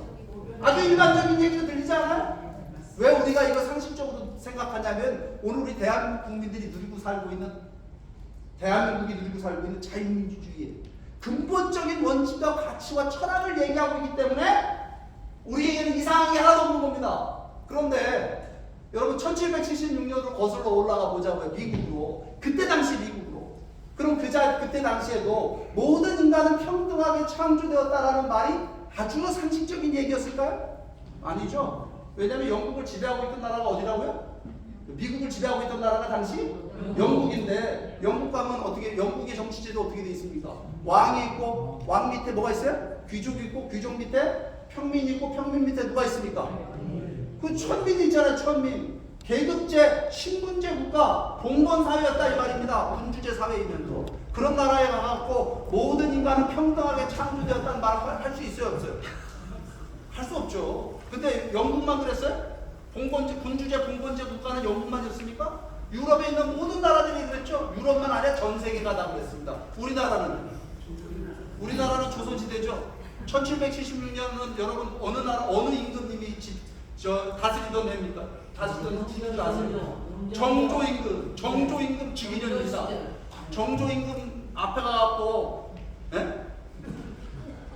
정조임금 앞에 가갖고 조선의 어떤 선비가 말입니다. 전하, 모든 인간은 평등하게 창조되었습니다. 통촉하여 주십시오. 이러면 어떻게 됐을 것 같아요? 목이 날아가지. 이거는 삼족을멸. 이거는 삼족을멸하는, 이건 혁명, 그죠? 이거는 역적질입니다, 역적질. 그러니까 무슨 얘기냐면요, 지금 이 시기에 모든 인간은 평등하게 창조되었다는 말을 쉽게 내뱉을 수 없다 이 말입니다. 그러면 미국의 건국의 아버지들은 지금 무슨 얘기를 하고 있는 거냐면, 이 모든 인간이 평등하게 창조되었다는 이상의 기초에서 새로운 나라 만들겠다. 우리가 독립하게 되면 이 아메리카 대륙에 인류 역사에 한 번도 등장해보지 못한 새로운 나라, 뉴 네이션을 건설하겠다. 그게 뭐냐면 바로 이 모든 인간이 평등하게 창조됐다는 그 비전이 실현된 나라를 우리가 건설하겠다라고 지금 선언하고 나온 겁니다. 이건 여러분 혁명적인 얘기죠. 이건 매우 혁명적인 얘기입니다. 인류 역사는 한 번도 등장하지 못한 나라였다라고 하는 겁니다. 맞습니까? 틀립니까? 맞습니다. 그러니까 이거는 급진주의 정치 철학이에요. 근데 여러분 미국은 모든 인간은 평등하게 창조됐다는 이 선언문 나오고 미국이 건국되자마자 이런 나라가 만들어졌어요? 안 만들어졌어요? 이런 나라가 만들어지기 뭐가 만들어져요? 모든 인간은 평등하게 창조됐다라고 이 선언문 쓰신 사람들 집에 누가 있었냐면 흑인 노예들이 있어요. 흑인 노예들. 흑인 노예들은 모든 인간에 포함됐어요? 안 됐어요? 안 됐잖아요. 그러니까 아까 우리 얘기했던 미국 사람들이 제일 존경하는 미국 대통령 16대 대통령 누구야? 아브라함 링컨 대통령이 등장하고 흑인 노예 해방을 선언하는데 이 노예 해방 선언할 때 미국 사람들이 찬성했습니까? 반대했습니까? 반대가 심했습니다. 누가 반대한 줄 아세요? 이 농장주들. 남부지방에서 대형 농장을 갖고 흑인 노예들을 가지고 노동력을 삼아서 농사 짓던 사람들이 들고 일어나갖고 이 링컨 대통령의 흑인 노예 이 해방을 갖다 반대하고 나서는 바람에 어떤 일이 벌어지냐면요, 남아메리카 공화국을 만들어 이분들이 독립해 나갑니다. 미국이 남북은 분단된 국가가 되버려요. 미연방이 둘로 깨진 거예요. 그러니까 링컨 대통령이 이 미연방이 둘로 깨지는 것이 그대로 둘 수 없다라고 해서 일으킨 전쟁이 바로 미국의 남북전쟁입니다. 1861년부터 65년까지 전쟁. 이 전쟁은 말랑말랑한 전쟁이었을까요? 아니면 치열한 전쟁이었을까요? 65만 명이 죽었어요. 65만 명. 대단한 전쟁입니다. 이거. 그 시대에. 그러니까 이 전쟁이 났는데 여기서 가장 많은 사람들이 죽은 전투 현장이 어딘 줄 아십니까? 남북전쟁에서 가장 사람 많이 죽은 전쟁? 게티스버그 전투입니다. 그 게티스버그에 너무나 많은 사람이 죽다 보니까 그 자리에 공동묘지를 만들어 놓고 그 공동묘지에 와서 전몰 장병들을 위해서 링컨 대통령이 연설하는데 그 연설이 바로 그 유명한 게티스버그 연설입니다. 그 게티스버그 연설 이 앞에 보시면 뭐라고 되어 있습니까? 8하고 7회전에 우리 선조들은 자유 속에 잉태된 나라, 모든 인간은 평등하게 창조되었다는 믿음에 받쳐진 새로운 나라를 데리고 나왔습니다. 그런데 오늘 우리는 그 신념을, 우리 선조들의 이 신념을 지키느냐 지키지 못하느냐에 내전을 지르고 있습니다 라고 이렇게 얘기합니다. 그런데 여기 이 신념을 지키기 위해 목숨 바친 이 병사들 위해서, 이 땅을 이들의 무덤으로 봉헌하기 위해서 우리들이 이 자리에 모였는데 오늘 우리는 이 땅을 신성하게 하거나 영화롭게 하는 능력이 없다 이 말입니다. 왜? 살아있는 오늘 우리들의 힘은 너무나도 미천해서. 그러면 살아있는 오늘 우리들이 해야 될 일은 뭐냐? 시대가 뭐하래? 새로운 자유를 탄생시키며 국민을 위한, 국민에 의한 국민의 정부가 영원히 지구상에서 사라지지 않게 하는 것이 살아남은 오늘 우리들의 책무다 라는 연설을 하게 됩니다. 박수 한번 치세요. 이거 여러분 링컨 대통령한테 쳐줘야 되는 박수입니다. 왠지 아십니까? 여러분 여기 계신 여러분들이 자유민주주의를 신봉하고 계시죠? 맞습니까? 네. 자유민주주의의 가장 중요한 두 가지 문서를 뽑으라고 한다면요, 두 개의 문서가 뭔지 아십니까? 그 첫 번째가 미국의 독립선언문이고 그 두 번째가 게티스버그 연설입니다. 이걸 모르고 정체만 합니다. 그렇게 중요한 문서. 이거는요 미국 역사만 바꾼 게 아니라 세계사를 바꿔요. 미국 역사를 어떻게 바꿨냐면, 여러분 링컨 대통령이 흑인 노예를 해방하지 않았으면 오늘의 미국이 있을까요 없을까요? 없죠. 근데 링컨 대통령이 만약에 겁쟁이라 남북 전쟁을 안 하고 그냥 남부가 독립해서 나가는 거를 그냥 용인했다라고 한다면 오늘의 미국은 존재할까요? 존재하지 않을까요? 오늘의 미국 존재하지 않죠. 오늘의 미국이 존재하지 않는다라면 오늘의 세계는 지금 우리가 바라보는 세계 똑같은 세계일까요? 아니면 다른 모습의 세계일까요? 굉장히 다른 모습의 세계가 됐을 겁니다. 무슨 얘기냐면 대한민국은 어느 나라가 지켜줬어요? 6.25 전쟁 났을 때. 우리나라가 있을 것 같아요? 이거 게티스버그 연설이 없었으면? 우리가 존재하죠. 여러분 이게 뭐냐? 미국의 건국의 이상을 링컨 대통령이 이거를 각성시킨 겁니다. 국민들을 깨우친 거예요. 우리나라가 어떤 건국의 이상을 위해 서 있느냐라고 하는 걸 선언했다라고 하는 겁니다. 세계사를 바꾼 연설입니다. 그 다음에 여러분 이게 흑인들을 노예로부터 해방했는데 보니까 흑인들을 차별하는 법과 제도가 그대로 있어요. 100년이 지나가도 흑인들을 차별하는 법이 있는 겁니다. 어떤 법이 있었냐면 흑인과 아이들 가는 학교 따로 백인 아이들 가는 학교 따로, 흑인 가는 식당 따로 있고 백인 가는 식당 따로 있고, 흑인 가는 화장실 따로 백인 가는 화장실 따로 다 이렇게 나눠져 있었던 겁니다. 버스를 타면 앞자리에 백인들이 앉고 흑인들이 뒷자리에 앉아요. 언제까지 미국이 이러고 산 줄 아세요? 1960년대까지 이러고 삽니다. 그러고 누가 들고 일어나냐면 미국에 지금 존경받는 흑인 목사님, 누굽니까? 마틴 루터 킹 목사라는 분이 등장을 해갖고 흑인 민권 운동이라고 하는 걸 시작합니다. 이 흑인 민권 운동의 이 마틴 루터 킹 목사의 흑인 민권 운동의 하이라이트는 뭐냐면 바로 이 1963년도 링컨 기념관 앞에서 연설하는데 그 연설의 제목이 I have a dream입니다. 나에게는 꿈이 있습니다. 언젠가는 이 나라가 모든 인간이 평등하게 창조되었다는 사실을 자명한 진리로 여기고 살 날이 올 것이라는 꿈이 나에게 있습니다라는 연설을 해서 미국 사람들은 영혼으로 움직이고 그들의 양심으로 움직입니다. 그래서 미국 안에서 여러분 피부색을 갖고 차별하는 모든 법과 제도가 미국 안에서 사라지게 됐습니다. 그러니까 여러분 오늘의 미국은 여러분 이런 지도자들에서 달라지는 거예요. 그런데 여러분 마틴 루터 킹 목사가 지금 뭘 근거로 해서 I have a dream 스피치 하고 있어요. 미국의 바로 건국의 이상이죠. 모든 인간은 평등하게 창조되었다는 이 자명한 진리, 이것이 모든 사람들에게 자명한 진리로 여겨지는 날이 올 것이라는 꿈을 상시가 자각시키게 되는데, 여러분 이 마틴 루터 킹 목사가 이 지금 미국인들의 꿈으로 얘기하는 걸 미국 사람들 뭐라고 얘기하냐? 그걸 아메리칸 드림이라고 얘기해요. 아메리칸. 네. 여러분 미국은 여러분 흑백 문제가 오늘날도 문제가 돼야 안 돼요. 오늘날도 문제가 되죠. 왜 문제가 되죠? 왜냐하면 미국이라는 나라는 이민자들이 모여서 만든 나라다 보니까 다양한 인종이 살다니까 인종 문제라는 게 쉬운 건 아닙니다. 그죠? 얼마 전에도 뭐 폭동 벌어지고 막 그랬었잖아요. 그런데 여러분 미국에 흑인 대통령이 나왔어요, 안 나왔어요? 나왔어, 오바마도 나오고, 흑인 국무장관도 나오고, 흑인 국방부 장관도 나오고, 마이클 잭슨도 나오고, 그죠? 미국에 여러분 스포츠 스타들 뭐 얼마나 많아? 마이클 조던도 있고. 여러분 미국에 여러분 흑인이라도 열심히 노력하면 대통령도 될 수 있는 나라가 됐습니까, 안 됐습니까? 됐습니다. 이거 대단한. 근데 이렇게 얘기하는데 여러분들은 그래도 미국은 좀. 근데 여러분 그러니까 제가 항상 질문하는 게 있어요. 여러분들 중에 쌍놈의 후손 손 한번 들어보세요. 쌍놈의 후손. 손 아무도 안 들잖아요. 여러분들이 이렇게 공간을 막 칠 수 있는 이유는 뭐냐면요, 쌍놈의 후손하고 양반의 후손이 생긴 게 똑같이 생겨서요. 그 달랐으면 거짓말 못하는. 미국은 흑인들은 아무리 세수를 열심히 해도 색깔이 변해 안 변해. 그러니까 여러분 이 흑백 문제 어려운 거예요. 그럼에도 불구하고 흑인이 대통령 될 수 있는 사람 됐다 이 말입니다. 그러니까 여러분 미국 사람들이 이 미국의 그 건국의 이상, 미국 독립선언문에 있는 이 건국의 이상을 중심으로 미국이 갈라질 수 있었을 때 그 건국의 이상을 중심으로 미국을 다시 하나 만들고, 그뿐만 아니라 미국의 위기를 극복해서 여러분 오늘의 미국이 있게끔 했다. 그걸 미국 사람은 아메리칸 드림이라고 해요. 그럼 여러분 이 아메리칸 드림이요, 미국을 단결시키고 하나 만든 데만 된 게 아닙니다.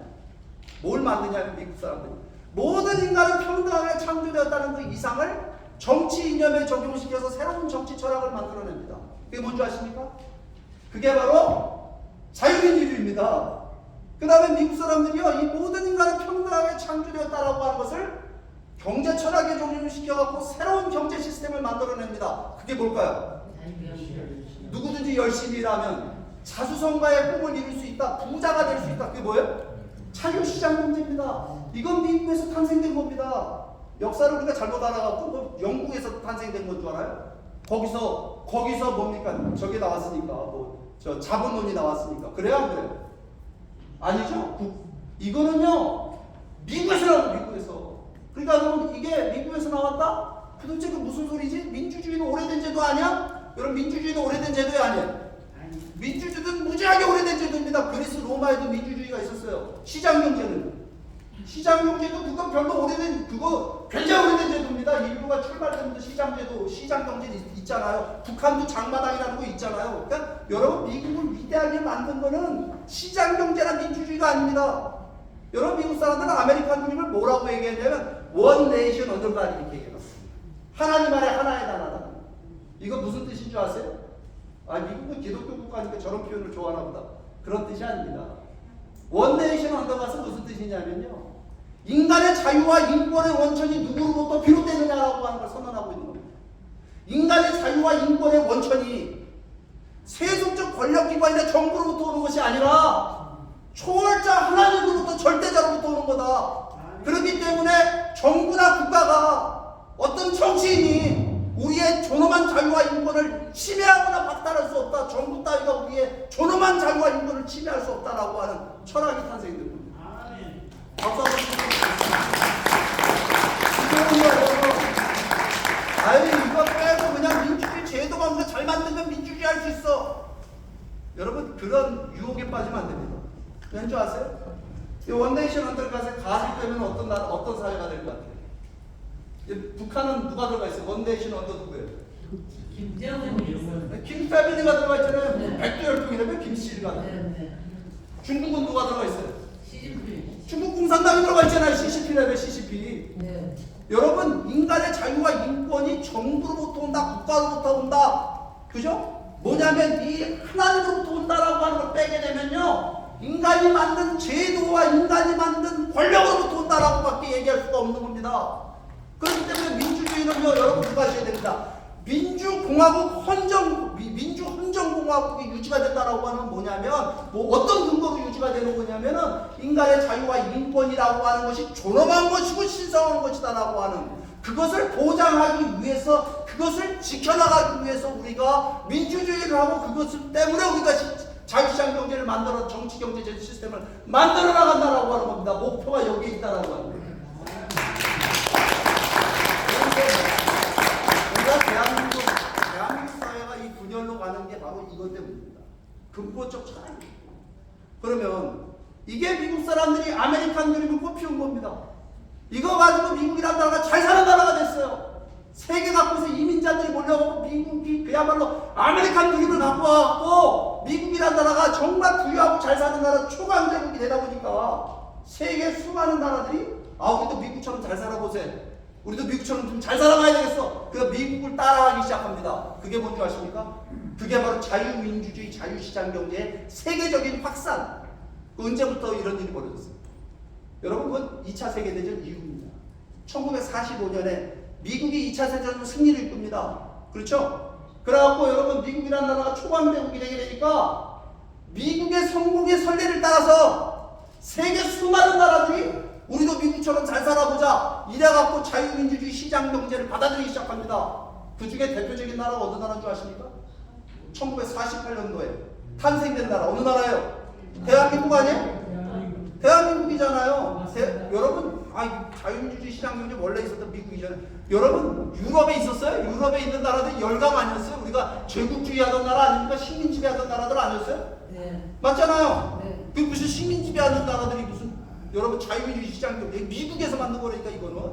그러니까 우리나라가 대한민국은 민주공화국이고 모든 권력은 국민으로부터 나온다는 그 이상을 어느 나라에서 수입해왔냐 이 말입니다. 미국에서. 중국 가서 배웠어요? 미국. 상해 임시정부가? 아니면 소련 가서 배웠습니다. 미국 가서 누가요? 이승만 박사가. 그렇잖아요. 네. 그 잘한 거야, 잘못한 거야? 잘한 거죠. 그거 잘한 바람에 우리는 세계 10위의 경제대국이 됐고, 네. 소련 가서 배운 김일성이는 소련 가서 배워가지고 세계에서 가장 가난하고 못 사는 거짓말. 거지 나라 만들어갖고, 이거 잘했다고 박수 한번 쳐주세요. 그러니까 우리가 민주주의 나라가 이렇게 위대한 나라, 이 다양한 인종과 민족 서로 다른 사람들이 모여서 하나의 통일된 국가를 실현하는데 아메리칸 드림이라는 게 있었다라고 한다면, 우리가 통일하려고 하면 우리에게 코리안 드림이 있어야 될까요? 아니면 없어도 될까요? 있어야 됩니다. 대답을 잘하셔갖고 제가 까먹었어요. 다음 회사를. 아니면 반드시 있어야 될까요? 반드시 있어야 됩니다. 반드시 있어야 되겠죠, 그렇죠? 왜 그렇습니까? 어떤 사람들이 그래요. 우리는 핏줄이 갖고 민족이 갖고 언어가 갖고 역사가 같으니까 통일해야 된대. 여러분, 그것만 갖고 통일하면 큰일 납니다. 맞습니까, 틀립니까? 여러분, 통일은 목표입니까, 과정입니까? 통일이 목표의 과정이에요. 통일이 목표라고 얘기하시는 분들은 사상이 의심스러운 분들입니다. 통일은 목표가 될 수 없습니다. 통일은 과정이에요. 통일을 통해서 우리가 어떤 나라를 실현할 것이냐라고 하는 비전이 우리의 목표가 되는 거고, 통일은 그 비전을 실현해 나가는 과정입니다. 그러니까 그 얘기 무슨 얘기냐면, 통일을 통해서 우리가 어떤 나라를 실현하느냐가 통일 그 자체보다 중요하다 이 말입니다. 무슨 얘기냐면, 우리가 통일해서 북한 같은 나라가 되면 안 된다 이 말입니다. 그럼 우리는 어떤 나라 만들어야 될까요? 그러니까 오늘 우리는 그 질문을 어떻게 던지고 있냐면, 바로 이 코리안 드림이 무엇이냐 이렇게 질문을 하고 있는 겁니다. 우리가 통일을 통해서 실현하고자 하는 나라는 어떤 나라냐? 네. 근데 여러분, 이게 미국 사람들은 미국의 건국의 이상이라는 거 있잖아요. 건국 정신. 모든 인간은 평등하게 창조돼. 그렇죠? 그 이상을 중심으로 미국 역사를 만들어 나온 겁니다. 그럼 오늘 우리들에겐 건국 정신이 있습니까, 없습니까? 건국정신 있어요 없어요? 지금 홍익인간. 홍익인간이라는 우리 건국정신이 있는데 이걸 알기를 개떡같지 않았어요 한국 사람은. 이게 뭐냐면 그냥 홍익인간은 우리 교장 선생님이 의미 없는 뭐죠 훈화의 말씀 정도로 생각을 하는 겁니다. 근데 여러분 이거 정말 우리가 이제 다시 한번 이 홍익인간의 현대적 가치를 되살릴 때가 왔다라고 저는 생각합니다. 무슨 얘기냐면요, 여러분 우리 역사를 놓고 보게 되면 세계에 수많은 200개가 넘는 나라들이 있는데 그 나라들 중에서 건국 정신 갖고 탄생된 나라가 있습니까 없습니까? 있긴 있어요. 근대 국가 생긴 나라들, 미국 같은 나라, 아까 프랑스는 자유평등 박애 뭐 이런 얘기예요. 근데 이건 근대 국가, 계몽주의 이후에 등장한 근대 국가 얘기입니다. 그러면 여러분 고대 국가 중에 건국 정신 갖고 탄생된 나라가 있어요? 여러분 그것도 널리 세상을 이롭게 한다라는 이렇게 고차원적인 도덕적 이상을 갖고 탄생된 나라가 있느냐 이 말입니다. 우리나라입니다. 이거 우리나라로 했다. 이거 하나만 봐도 이거 대단한 건데 문제는요 우리가 역사를 홍익인간이나 낱말만 갖고 이거 낱말풀이만 하고 앉아있으면 안 됩니다. 이게 어떻게 우리 역사를 관통하고 있느냐라고 하는 부분을 들어봐야 됩니다. 제가 결론부터 말씀드리면요 홍익인간은 한민족의 역사적인 DNA 정체성입니다. 생물학적 DNA가 있고 역사적 DNA가 있는데 이거는 역사적 DNA다. 여러분 우리가 야, 홍익인간이란 말이 도대체 우리 역사하고 어떤 관계가 있어? 이걸 학교에서 안 가르쳐놨어. 여러분 이 널리 세상을 이롭게 한다는 이상을 갖고 탄생된 나라. 우리 역사는 남다르지 않습니까? 934번 침략당하고 한 번도 남의 나라를 쳐들어가 본 적이 없는 나라. 그 얘기 들을 때 어떤 생각 드셨어요? 이거 우리끼리 싸우다 남의 나라 쳐들어갈 시간이 없었다 이렇게 생각하지 않으세요 혹시? 병신 같은 나라. 여러분 이거는요 도덕적 권위가 있는 나라다 이 말입니다. 여러분 우리나라 박물관 가보면 남의 나라에서 훔쳐오고 노략질을 지내온 문화재가 있습니까 없습니까? 없습니다. 우리나라에 단 한 점이 없어요. 근데 중국 가면, 막 일본 가면, 루브르 박물관 가면 이 다 도둑놈들이에요. 도둑질 해놓은 것 갖다 막 자랑. 근데 우리나라 사람들에게 뭐가 없냐면요 이 침략적 본성이 없었다는 건데 우리 조상들한테. 근데 왜 그렇게 됐느냐? 역사가들이 연구를 해보니까요 뭐하고 관계가 있냐? 한국 사람들이 종교적 신상하고 관계가 있답니다. 종교를 너무 잘 믿어서 그렇대요. 그렇잖아요. 이게 제가 이 시간에 이게 길게 설명할 시간이 없습니다. 유불선 받아들였잖아요. 그죠? 불교 받아들여서 불교 이상국가 만들려고 노력했습니다. 그냥 불교를 종교로 받아들인 게 아니라 불교적 이상, 석가모니의 도덕적 이상이 실현된 나라 만들려고 노력했다니까요. 맞습니까? 틀립니까? 맞습니다. 통일신라 고려시대까지. 그러다가 조선시대 들어서 뭘 받아들였어요? 성리학 주체가 공자님의 도덕적 이상이 실현된 나라. 그거 만들려고 노력했잖아요. 맞습니까? 틀립니까? 맞습니다. 지금 이 시대에 우리의 눈으로 보게 되면 문제가 있다 이렇게 얘기할 수 있을지 모르지만 그 시대로 올라가 보게 되면 가장 선진적인 그죠? 도덕적 이상을 우리 선조들은 그걸 수입해서 우리 거로 만든 노력을 했다라고 하거든요. 그러다 보니까 여러분 종교 사상이 가르쳐 주는 게 다 비슷합니다. 뭐죠? 불교는 자비심을 가르쳐. 유교는 뭘 가르쳤어요? 어질게 살아라. 인의애지 신을 가르쳐. 그러다 보니까 여러분 누가 날 쳐들어오면 어떻게 해? 누가 가서 원수 갖고 때려보시고 안 했다 이 말입니다. 그러니까 뭐 제가 오늘 이 시간에 뭐 인지라는 얘기도 하고 싶고 몽골 항쟁 얘기도 하고 싶지만 다 참겠습니다. 아무튼 이런 것들이 우리 안에 면면이 있는데 그런데 여기서 더 놀라운 건 뭐냐면 우리 역사에 이런 침략적 본성이 없다는 건 중요한 게 아니라 한국 문화를 보게 되면 한국 문화를 이끌고 가고 있는 우리 문화가 뭐냐면 바로 대가족 문화에 있다라고 합니다. 맞습니까? 틀립니까? 네. 아마 여기 계신 우리 저보다 어르신들은 아마 추석 되면은 어디 가죠? 고향 가죠? 고향은 다 옛날에 뭐였죠? 집성촌 아니었어요? 집성촌. 같은 가족들 그게 여러분 제가 역사 공부해 보니까요 그거 자연불학이 아니더라고요. 자연적으로 만들어진 불학이 아니라 공자님의 이상인 대동세계 모두가 가족처럼 사는 사회를 만든다. 그래서 조선시대 들어가고 그걸 갖다가 사회혁명을 통해 갖고 그걸 만들어낸 겁니다. 그래갖고 여러분 지금 우리가 보면 가족끼리 살다 보니까 우리 모든 언어나 우리의 풍습이 뭘 중심으로 되어 있냐면 가족 제도를 중심으로 되어 있어요. 그러니까 호칭이 뭐냐면 나이 좀 많은 사람 만나면 뭐라고 부르시죠 우리 여러분들? 형님이라고 부르잖아요. 나이 몇 살 많으면 형님이고 나이 조금 어리면 동생이 되고 나이가 좀 더 많으면 아저씨 아주머니라고 부르고 그렇지 않습니까? 식당 가서 반찬 떨어지면 여러분 뭐라고 외쳐요? 이모 형이 반찬 준 것 같아도 외치잖아요. 다 인간 지적으로 보는 문화 갖고 있는 겁니다. 이런 민족 우리밖에 없어요. 근데 왜 제가 대가족 문화를 얘기하냐면 여러분 홍익인간이라고 하는 건 널리 세상을 이롭게 한다. 이타적인 삶을 사는 걸 의미하는 겁니다. 자기를 위한 삶이 아니야. 이타적인 삶이야. 자기보다 남을 위해야 돼. 그럼 그거 어디서 배웠어요? 어디서 배웁니까? 우리 가족에서 배우는 게 아닙니까? 우리가 어렸을 때 누구 사랑받아요? 부모 사랑받아요. 부모. 한없는 조건 없는 부모의 사랑을 경험하는 것과 인간은 누구나 다. 그렇지 않습니까? 그 다음에 또 뭐예요? 형제자매의 사랑. 그 다음에 어떻게 되죠? 성장하고 부부의 사랑. 남편과 아내의 사랑에. 그 다음에 그 사랑을 통해서 뭐가 탄생해요? 자식이 생기면 부모한테 그 받았던 그 사랑을 자식에게 돌려줍니다. 맞습니까? 틀립니까? 조부모가 되면 여기 보니까 조부모가 많이 오셨네요. 저 보니까 어떠세요 여러분? 여러분 핸드폰에 여러분 사진이 많아요? 아니면 손자손 여러분 얼굴 여러분 핸드폰에 있는 사진 보고 자기 얼굴 보고 웃어요? 아니면 손자 손녀 얼굴 보고 웃어요? 자기 얼굴 보고 웃는 할아버지 아니면 좀 미친 거야. 손자 손녀 얼굴 보고 웃어야죠. 맞습니까? 틀립니까? 맞습니다. 손자 손녀는 존재 자체가 위대하다며 요즘에. 저도 손녀딸이 둘 있어요. 아무튼 제가 이 말씀 왜 드리느냐, 한국 문화에서 홍익인간이란 이상이 어떻게 여러분 한국인의 신성이 되고 그것이 성품이 되고 문화가 되느냐, 이 대가족 문화를 중심으로 만들었다라고 하는 겁니다. 그러니까 오늘날 왜 한류 아시죠? 한국 문화가 세계 히트를 치고 있느냐, 여러분 그 안에 뭐가 담겨 있는지 아십니까? 놀라운 한국인들의 그 고견한 가족 문화가 거기 담겨 있기 때문에 그 드라마를 보고 우리들 좋아하는 거예요. 맞는 것 같아요? 틀린 것 같아요? 여러분 이게 그러니까 우리의 그 정신사 속에 가장 중요한 정신이 효라고 배웠지 않습니까? 도덕적, 윤리적 이상. 자식이 부모가 자식이 부모를 공경하는.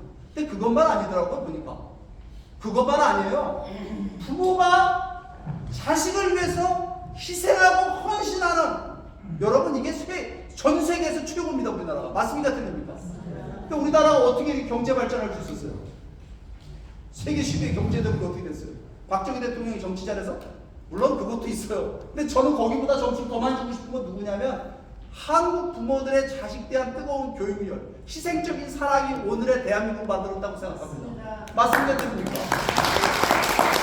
폭발이고 대학을 상하탑이 아니라 우골탑으로 만들었던 우리 부모들의 지극한 자식 대한 사랑이 오늘의 대한민국을 만든 겁니다. 근데 그런 문화를 갖고 있는 민족은 우리밖에 없어요. 맞는 것 같습니까? 틀린 것 같습니까? 맞습니다. 그러니까 이와 같은 문화를 갖고 있습니다. 거기다 한 가지 한이라는 것도 있잖아요. 우리나라 한의 정신. 이거 뭐죠? 누가 나를 갖다가 괴롭히면 내가 가서 원수를 갚겠다라고 하는 원한의 마음을 갖는 게 한이에요? 아니죠. 이게 영어로 번역이 안 된답니다. 이 한이. 이게 이상해져 이거. 이 한은 그냥 한국말로 한국이 설명을 돼. 이거 뭐냐면 한국인의 고유한 신성인데 뭐냐면 누가 나를 해코지하면 내가 쫓아가서 원수 받는 것이 아니라 그 한을 내가 뭐로 새겨요? 그거를 갖다가 내가 이해하고 용서해서 나는 더 인격적으로 완성된 존재가 되고, 나쁜 놈은 그럼 누가 벌 줘요? 나쁜 놈은 하늘이 벌 준다고 그러잖아요? 맞습니까? 틀립니까? 이것 때문에 여러분 우리나라 사람들도 종교 하나 또 기가 막힌 거 받아들였습니다. 뭔지 아십니까? 기독교 받아들인 것 같아요. 맞잖아요. 이거 무슨 사상한 것 같아요? 예수님이 뭐라 했어요? 원수를 사랑하라고 가르쳤잖아요. 오른밤을 때리면 오리를 가져가면 심지를 가지고 겉옷을 벗어달라면 속옷까지 벗어주라 그랬잖아요. 이거 이런 미친 종교를 믿는 전 세계의 생각, 아시아 지도 펴놓고 이런 종교를 믿는 나라가 어디 있어요? 우리는 자발적으로 믿었어요, 이 기독교를. 맞습니까? 틀립니까? 맞잖아요. 남의 나라들은 식민지를 침략해갖고 기독교를 가리켰는데 우리는 자발적으로 우리가 이거 받아들였잖아요. 이거 왠지 아십니까? 이게 한국의 신성을 너무나 만든 겁니다. 어떤 정신이 있습니까? 한의 정신이 우리에게 있기 때문에 받아들여요. 그건 받아들여요. 그러니까 제가 오늘 이 이야기를 왜 하고 있냐면은 홍익인간이라고 하는 것이 그냥 동떨어진 얘기가 아니라 우리 민족의 역사를 만들어가고 있고 우리 민족의 문화를 만들었고 우리 민족의 성품을 만드는 것이 바로 홍익인간의 이상이다라고 하는 겁니다. 제 말이 맞다고 생각하시는 분들은 박수 한번 주시기 바랍니다. 근데 동의 못 하시는 분도 좀 있어 보이셔요. 왜 역사를 아전인수격으로 그렇게 얘기하냐고. 아전인수격이 아닙니다. 저하고 똑같은 생각을 하시는 분들이 있습니다. 어떤 분들이 계신 줄 아세요? 3.1 독립운동을 이루셨던 분. 3.1운동 아시죠? 비폭력자 운동이라는 운동이라서 1919년 3월 1일 날 200만 명이 들고 일어났습니다. 우리 인구가 2천만이 안 될 텐데 전국적으로 그것도 1,500개의 시위가 일어나고 이걸 비폭력자 운동을 했어요. 도대체 전 세계의 비폭력자 운동을 세계 최초로 선보인 나라가 어느 나라예요? 어느 민족이? 우리 민족이에요. 여러분 이게요. 이 정신이 어디서 왔을까요? 이거 김이독립 선언문에 뭐라고 써있어요? 일본군도 때려잡자. 일본에 대한 미움과 증오의 표현이 단 한 줄이 있습니까? 없습니까? 없습니다. 뭐라고 지금 얘기하고 있냐면 우리가 독립을 해야 되는 이유가 뭐냐? 인류 평등의 대의와 세계 평화를 실현하기 위해서 우리가 독립해야 돼요. 이거는 어떤 정신이에요? 이게 널리 세상을 이롭게 하는 홍익이라는 정신이 바로 이 3.1운동 정신에 들어져 있고 그 3.1운동의 정신이 바로 비폭력 저항운동이라고 하는 인류 역사 최초의 그야말로 고결한 정신적 저항운동을 만들어낸 겁니다. 맞는 것 같아요? 틀린 것 같아요? 맞습니다. 그럼 이 3.1운동은 여러분 3.1운동은 조선왕조 회복하는 봉건국가로 다시 돌아가자 조선왕조로 돌아가자라고 하는 운동이었습니까? 아니면 새로운 나라를 건국하게 된 운동입니까? 새로운 나라. 새로운 나라예요. 그러면 새로운 나라가 어떤 나라냐 여러분? 그 나라는요 여러분 3.1운동의 결과 만들어진 결과물이 나오는데 그게 바로 대한민국 임시정부입니다. 상해 임시정부라고 하잖아요. 이 대한민국 할 때 민국은 무슨 뜻입니까? 여러분? 민국은 무슨 뜻이에요? 민국은 민주공화국이라는 뜻입니다. 그때부터 우리나라의 영문 이름은 The Republic of Korea입니다. 민주공화국이에요. 그럼 민주공화국은 우리 반만년 역사에 존재했던 나라입니까? 아니면 새로운 나라입니까? 새로운 나라예요. 서구 근대식 민주공화국 우리가 받아들여서 독립을 하게 되면 조선왕조로 돌아가는 것이 아니라 새로운 국가를 만들겠다라고 선언하고 나온 겁니다. 네. 그런데 여기서 놀라운 점이 있어요. 서구식 서양의 민주공화국을 수입하는데 건국 강령에는 우리의 건국 정신이 뭐냐? 어떤 나라를 실현할 것에 이 정치제도를 통해서 홍익인간과 이화세계가 실현되는 나라 만들겠다고 그랬어요. 여러분 이거 놀라운 얘기 아니에요? 놀라운 얘기입니다 이게. 홍익인간의 이상이라는 것이 우리 건국의 아버지들이 보게 될 때 민주주의의 그 고결한 이상, 천부인권 사상하고 공명한다라고 하는 걸 이분들을 깨닫는 겁니다. 논쟁이 있었답니다. 천부인권이란 말을 넣자고 이런 말 넣지 말고. 근데 경론 끝에 홍익인간만 남겨놓기로 했답니다. 왠지 아세요? 홍익인간이란 말 안에 홍익인간이라는 이상 안에 모든 인간은 평등하게 창조되었다라는 그 뜻은 이미 내포되어 있다는 겁니다. 놀라운 얘기입니다. 이런 이상을 중심으로 해서 서구식 민주공화국을 실현하겠다 독립을 통해서 이게 누구의 꿈이었냐면 독립운동가들의 꿈이었습니다. 이걸 우리는 뭐라고 얘기할 수 있을까요? 이게 바로 코리안들입니다. 코리안들은 우리가 만들어낸 게 아니라 이미 반만년 전부터 존재했고 독립운동가들이 이상했던 그 이상을 코리안들이라고 이름을 진 겁니다. 지금 이게. 그러면 이 이상대로 갔으면 얼마나 좋아요. 그죠? 근데 어떤 일이 벌어졌습니까? 해방과 더불어 미소 분할 점령이 이루어졌죠. 네. 누구 때문에? 소련군이 내려와서 38도선 이북을 점령해놓고 소련군 장교 김일성을 앞장세워갖고 김일성을 꼭두각시로 세워갖고 북한의 정권을 수립하는 바람에 우리가 분단이 된 겁니다. 그럼 그 김일성은 3.1운동의 이상과 관계 있어요 없어요? 관계없죠. 3.1운동을 하지도 않았고 이 사람은 사회주의 계열의 중국 공산당 쫓아다니고 소련군 쫓아다녔던 장교입니다. 청년입니다. 맞습니까? 틀립니까? 맞습니다. 그러니까 3.1운동의 이상을 무너뜨린 건 누구냐? 북한입니다. 여러분 북한 김정은 정권에는요 그 어떤 정당성도 존재하지 않습니다. 왜냐하면 외세를 끌어들여서 한반도를 분단시키기 때문에 그렇습니다. 맞는 것 같아요? 틀린 것 같아요? 맞습니다. 그 김정은이가 두 개 국가로 하자면 우리가 따라가야 돼? 김정은이 우리의 운명을 결정할 수 있어요 없어요? 자격이 있어요 없어요? 없습니다. 북한 주민들에 대한 것도 없지만 우리 전체에 대한 운명을 결정질 자격도 없다라고 합니다. 네. 근데 아무튼 간에 김정은이가 지금은 해방과 더불어 이렇게 분단된 거는 우리 민족의 꿈이 둘로 쪼개졌기 때문에 그래요. 하나의 꿈이 아니라 공산주의 사회주의에 영향받은 세력들이 이 독립운동을 또 한편에서 했기 때문에 그 꿈이 바로 우리나라를 둘로 반토막을 냅니다. 그러면 자 이제 제가 통일의 때가 왔다고 말씀드렸죠. 그럼 우리 뭐부터 해야 될 것 같아요? 뭐부터 해야 될 것 같아요? 통일을 통해서 어떤 나라를 실현할 것이냐라고 하는 코리아들이 무엇이냐라고 하는 것을 먼저 규정짓는 일을 해야 되겠다고 합니다. 그럼 코리아들이 뭘까요? 이렇게 얘기할 수 있어요. 반만년 역사의 우리의 꿈, 그죠? 홍익인간의 이상, 독립운동가들이 풍찬노숙을 통해서 실현하려고 했던 그 꿈. 그 꿈은 어떤 꿈이었느냐 보니까 동서양 문명의 장점을 결합한, 그러니까 우리 민족의 정체성을 기초로 하지만 서양의 장점을 받아들여서, 동서양의 모든 장점을 받아들여서 새로운 문명 국가를 탄생시키려고 하는 그 이상이 바로 코리안 드림이었다라고 하는 겁니다. 우리 민족에게만 이익을 가져다주는 나라가 아니라 전 세계의 널리 세상을 이롭게 하는 세계 통합 번영에 이익이 되주는 그런 나라. 이걸 코리안 드림이라고 얘기할 수 있겠죠. 여러분 어떻게 생각하십니까? 맞죠? 그럼 코리안 드림이 실현된 나라는 어떤 나라냐 이거? 많은 사람들이 이 대한민국이 자유민주주의 체제를 갖고 있고 북한은 저 공산주의니까 우리 자유민주주의 체제인 대한민국이 우월하니까 북한을 흡수통일하고 자유민주주의 시장경제를 하게 되는 거다. 이렇게 얘기합니다. 근데 저는 그 말에 동의하지 않습니다. 왠지 아세요?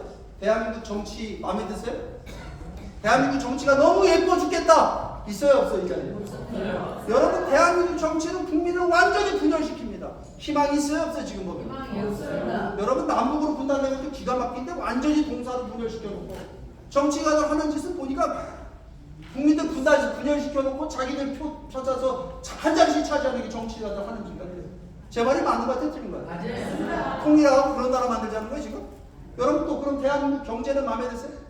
대한민국 경제가 이게 보통 문제가 아닙니다. 이게 할 얘기 되게 많아요. 대한민국 경제는 여러분 한강의 기적의 정점을 찍은 겁니다. 이제 내려가는 길밖에 안 남았습니다. 여러분 그거 아셔야 됩니다. 그러면 지금 오늘날 젊은 애들이 희망이 없다고 생각해요. 희망이 없다니까 지금 우리나라 출산율이 몇 프로예요? 합계 출산율 0.7% 아니야? 0.7%? 여러분 0.7%라는 게 뭘 의미하는지 아십니까? 여러분 우리나라의 젊은 여자들, 젊은이들이 결혼을 하고 가정을 꾸리고 육아를 하는 것이 이것이 행복을 찾아가는 길이라고 생각하지 않는 겁니다. 다른 물질적인데 행복이 있다고 생각합니다. 그러니까 여러분 결혼한다 돈 들잖아요. 애기 키운다 이건 엄청난 희생이 들잖아요. 근데 오늘 우리가 그건 무슨 얘기냐? 우리 민족의 홍익인간의 정신을 중심으로 우리 민족의 전통 문화와 전통적 가치를 다 잃어버리는 걸 의미하는 겁니다. 무슨 얘기냐면 민족 정체성을 상실하고 있는 거예요. 그러니까 요즘 보면 뭐냐면 결혼도 늦게 해. 요즘 청첩장 받으면 나이가 신랑 신부 나이가 막 40이 넘어가요. 막 요즘 하고. 죄송합니다. 그 누구 개인을 얘기하는 건 아니고 결혼을 안 하려고 늦게 하거나 안 하려고 그래요. 가보면은 뭐냐면 왜 그러냐? 우리 조카들도 보면 그래. 그냥 뭐 명품백도 사야 되고 해외여행도 가야 되고 차도 바꿔야 되고. 그럼 너 외로워서 어떻게 사니? 개나 고양이 키우면 됩니다. 그러니까 여러분 여의도 공원 가보세요. 유모차에 사람 앉아있나 강아지 앉아있나 한번 가보십시오. 이게 개판이 돼버렸어요 지금 우리나라가. 이게 뭐냐면요 이거 되게 심각한 문제예요. 여러분 통일을 하려는 이유는 뭐냐면요 제가 왜 역사를 얘기하냐면 역사를 통해서 우리 민족의 정체성을 발견할 수 있기 때문에 정체성 때문에 우리가 통일하려고 하는 북한하고 남북까지 정체성이 같기 때문에 여러분 정체성 문제가 아니면 일본하고 통일하지 왜 북한하고 통일해요? 맞습니까 틀립니까? 그러니까 우리가 정체성을 통해서 우리는 뭘 발견하려고 하냐면 우리 민족의 운명을 발견해야 되는 겁니다. 이 정체성을 통해서. 근데 그 정체성 안에 우리 민족의 운명이 있고 미래가 있는 건데 여러분 지금 대한민국의 가장 큰 문제는 뭐냐면 대한민국 국민들이 대한민국 젊은 사람들이 우리의 정체성을 잃어버리는 거예요. 그러니까 누가 통일하려고 통일을 뭐 하려고 합니까? 이게 지금 우리의 문제예요. 그럼 여러분 이와 같은 문제점을 가지고 우리가 통일을 해서 북한을 흡수한다? 여러분 그 통일이 우리가 원하는 통일이 될 것 같아요? 아니면 불행한 통일이 될 것 같아요? 불행한 통일이 될 수 있나? 가능성이 얼마든지 있다라고 하는 겁니다. 그럼 우리가 시각을 이렇게 바꿔보자고요. 통일은 새로운 나라를 실현할 수 있는 기회가 된다. 이렇게 생각하면 프레임이 완전히 달라지죠. 그죠? 뭐냐면 지금 대한민국 같은 입장의 통일이 아니라 남한이 북한을 통일하는 것도 아니고 북한이 남한을 조카 통일하는 것도 아니고 우리가 새로운 비전을 중심으로 해서 새로운 국가를 실현하는 통일이 되어야 되겠다. 그러니까 홍익인간의 이상을 중심한 새로운 나라를 건설해보자라고 하는 겁니다. 이거 말 돼야 안 돼요? 그러면 이게 왜 말이 되느냐? 여러분 미국 사람들은요 모든 인간은 평등하게 창조되었다는 이상을 미국의 건국의 아버지들이 이걸 심어줘서 그 이상을 정치, 경제, 의료, 복지, 교육 전 분야에 적용해갖고 오늘의 미국이 탄생된 겁니다. 하루아침에 된 게 아니에요. 맞습니까? 틀립니까? 그래서 미국이라는 나라가 등장을 하고 새로운 문명 세계가 탄생된 겁니다. 오늘 현대 문명이라고 하는. 그럼 여러분 보십시오. 오늘 우리는 홍익인간이라는 이상을 가지고 널리 세상을 이롭게 한다는 이상을 정치, 경제, 의료, 교육, 복지 모든 분야에 적용하는 노력을 하는 거는 이거는 따분한 일일까요? 아니면 익사이팅한 일일까요? 어떻게 생각하십니까? 이건 익사이팅한 흥분되는 일 아니에요? 새로운 나라를 건설해보자라고 하는 거예요. 여러분 이거는요 여러분 이게 대한민국 우리 민족의 뭐라고 얘기하면 이건 섭리적인 사명입니다. 무슨 얘기냐면요 여러분 무슨 세계 문제를 보시죠. 오늘날 세계는 문제가 있어요 없어요? 우리나라 말고 여러분들 민주주의 얘기하는데 민주주의 잘 되는 나라 있어요 없어요? 지금 민주주의 하는 나라 다 개판이에요. 봐보면 얼마나 개판인 줄 아세요? 미국 같은 나라도 개판입니다. 예를 제가 좀 좋은 예만 잔뜩 들었는데 미국 요즘 가면 뭐라고 얘기하는 줄 아십니까? 남자와 여자의 성이 생물학적으로 결정되는 게 아니랍니다. 그런 얘기 들어보셨어요? 남자와 여자의 성이 생물학적으로 결정되는 거 아니랍니다. 저 남자예요 여자예요? 저 남자예요 여자예요? 남자지 확실하게. 왜 내가 남자예요? 생물학적으로 남자지. 난 남탕밖에 못 들어가. 여탕 들어가면 안 돼. 맞습니까? 틀립니까? 그 여러분 지금 미국은 보면 이게 헷갈려지는 거예요. 왜 이 문제가 생겼냐면요. 자유라고 하는 것에 지금 여러분 미국이란 나라 서구 세계가 이 자유라고 하는 것을 어디까지 한계를 둘 것이냐에 여러분 이 늪에 빠져버린 겁니다. 자유. 이게 문제적 개념이 된 거예요. 내 맘대로 하는 게 자유가 되버렸어요. 그게 마약의 문제고 지금 심각합니다. 근데 여러분 보십시오. 지금 미국 사람들이요 그거 까먹는 게 근본 정신 까먹어. 자유와 인권이라고 하는 것이 인간의 권리가 창조주로부터 초월자로부터 온다는 걸 인정하는 건 뭐로 의미하는 거냐면요. 인간이 지키고 살아야 되는 도덕적 윤리적 기준도 인간이 시시각각 변하는 인간 생각과 감정에 따라 달라지는 것이 아니라 이것이 초월자로부터 오는 절대적이고 보편적 진리가 존재한다는 걸 인정해야 되는 겁니다. 제 말이 맞아요? 틀려요? 그거 부정하면 어떻게 될 것 같아요? 그거 부정하고 내 맘대로 살 수 있는 세상 만들면 어떻게 될 것 같아요? 세상이 좋은 세상이 될 것 같아요? 아니면 엉망진창 혼란의 세상이 될 것 같습니다. 지금 엉망진창 혼란의 세상이 되고 있는 현실을 미국이라든가 서구 국가들이 지금 보여주고 있습니다. 그런데 한번 보십시오. 이게 홍익인간이라는 게 서구 문명을 대체할 수 있는 이상을 얘기하고 있는 거예요. 무슨 얘기냐면요. 여러분 인간의 자유를 갖고 우리는 어디에 기여하고 헌신할 것입니다. 자유 갖고 나를 위해서 쓰는 것이 아니라 홍익인간은 지금 뭘 얘기하고 있는 거냐면요. 천부적인 인간의 창조주로부터 초월주로부터 받은 이 존엄한 인간의 자유와 인권을 가지고 우리는 어디에 기여하고 헌신할 것이냐. 널리 세상을 이롭게 하는데 기여하고 헌신해야 된다는 이상을 담고 있는 것이 우리 민족의 홍익인간의 이상이다 이 말입니다. 이거는 여러분 얼마나 멋있는 얘기예요. 맞죠? 그러면 여러분 이러한 이상을 중심 삼고 새로운 나라를 실현한다라고 하는 블루프린트 층사진을 만들어내는 일을 해야 됩니다. 하루아침에 된 일은 아니에요. 그렇죠? 하루아침에 될 일도 아니고 한두 사람이 해야 될 일도 아니고 우리 모두가 다 각자의 분야에서 이거 해야 되는데 여러분 이런 분야 이런 우리가 홍익인간의 이상을 실현한 새로운 나라를 건설하게 되면 우리는 어떤 나라가 될 것 같아요? 세계 제국 중심 1등 국가 되지 않겠어요? 그죠? 전 세계가 가장 존경하는 나라, 세계에서 가장 리더십 있는 나라가 될까요? 안 될까요? 우리가요 여러분 세계에서 제일 잘 사는 부자 나라가 된다거나 또는 군사력이 강한 그런 패권 국가가 안 될 수는 있습니다. 근데 만약에 우리가 홍익인간이라는 이상을 중심으로 해서 새로운 문명 국가를 만들어내게 되면 우리는 어떤 나라가 될 것 같습니까? 미국이 마치 20세기의 미국이 새로운 문명 세계를 열었듯이 오늘 우리 한국이 우리가 이 홍익인간의 이상을 중심으로 새로운 문명 세계를 열 수 있는 그렇게 널리 세상을 이롭게 하는 그런 나라 될 수 있을까요? 없을까요? 그 기회를 통일을 보자라고 하는 겁니다. 그러니까 통일은 결코 남한이 북한을 흡수하거나 무슨 북한이 남한을 적화하는 개념이 아니라 새로운 나라를 실현하는 나라 게 되자라고 합니다. 이렇게 되면 여러분 미국이 우리나라 좋아할까요? 싫어할까요? 여러분 미국은요 지금 가장 큰 문제가 뭐냐면 이 중국 문제인데 중국을 힘으로다가 지금 관세 전쟁 이런 게 지금 보니까 좀 트럼프한테 제가 볼 때 불리한 것 같아요. 막 히토리 들고 나오니까 꼼짝을 못하더라고요 요즘. 맞습니까 틀립니까? 여러분 군사력 경제력 갖고 못 이깁니다. 왜냐하면 중국도 워낙에 크거든.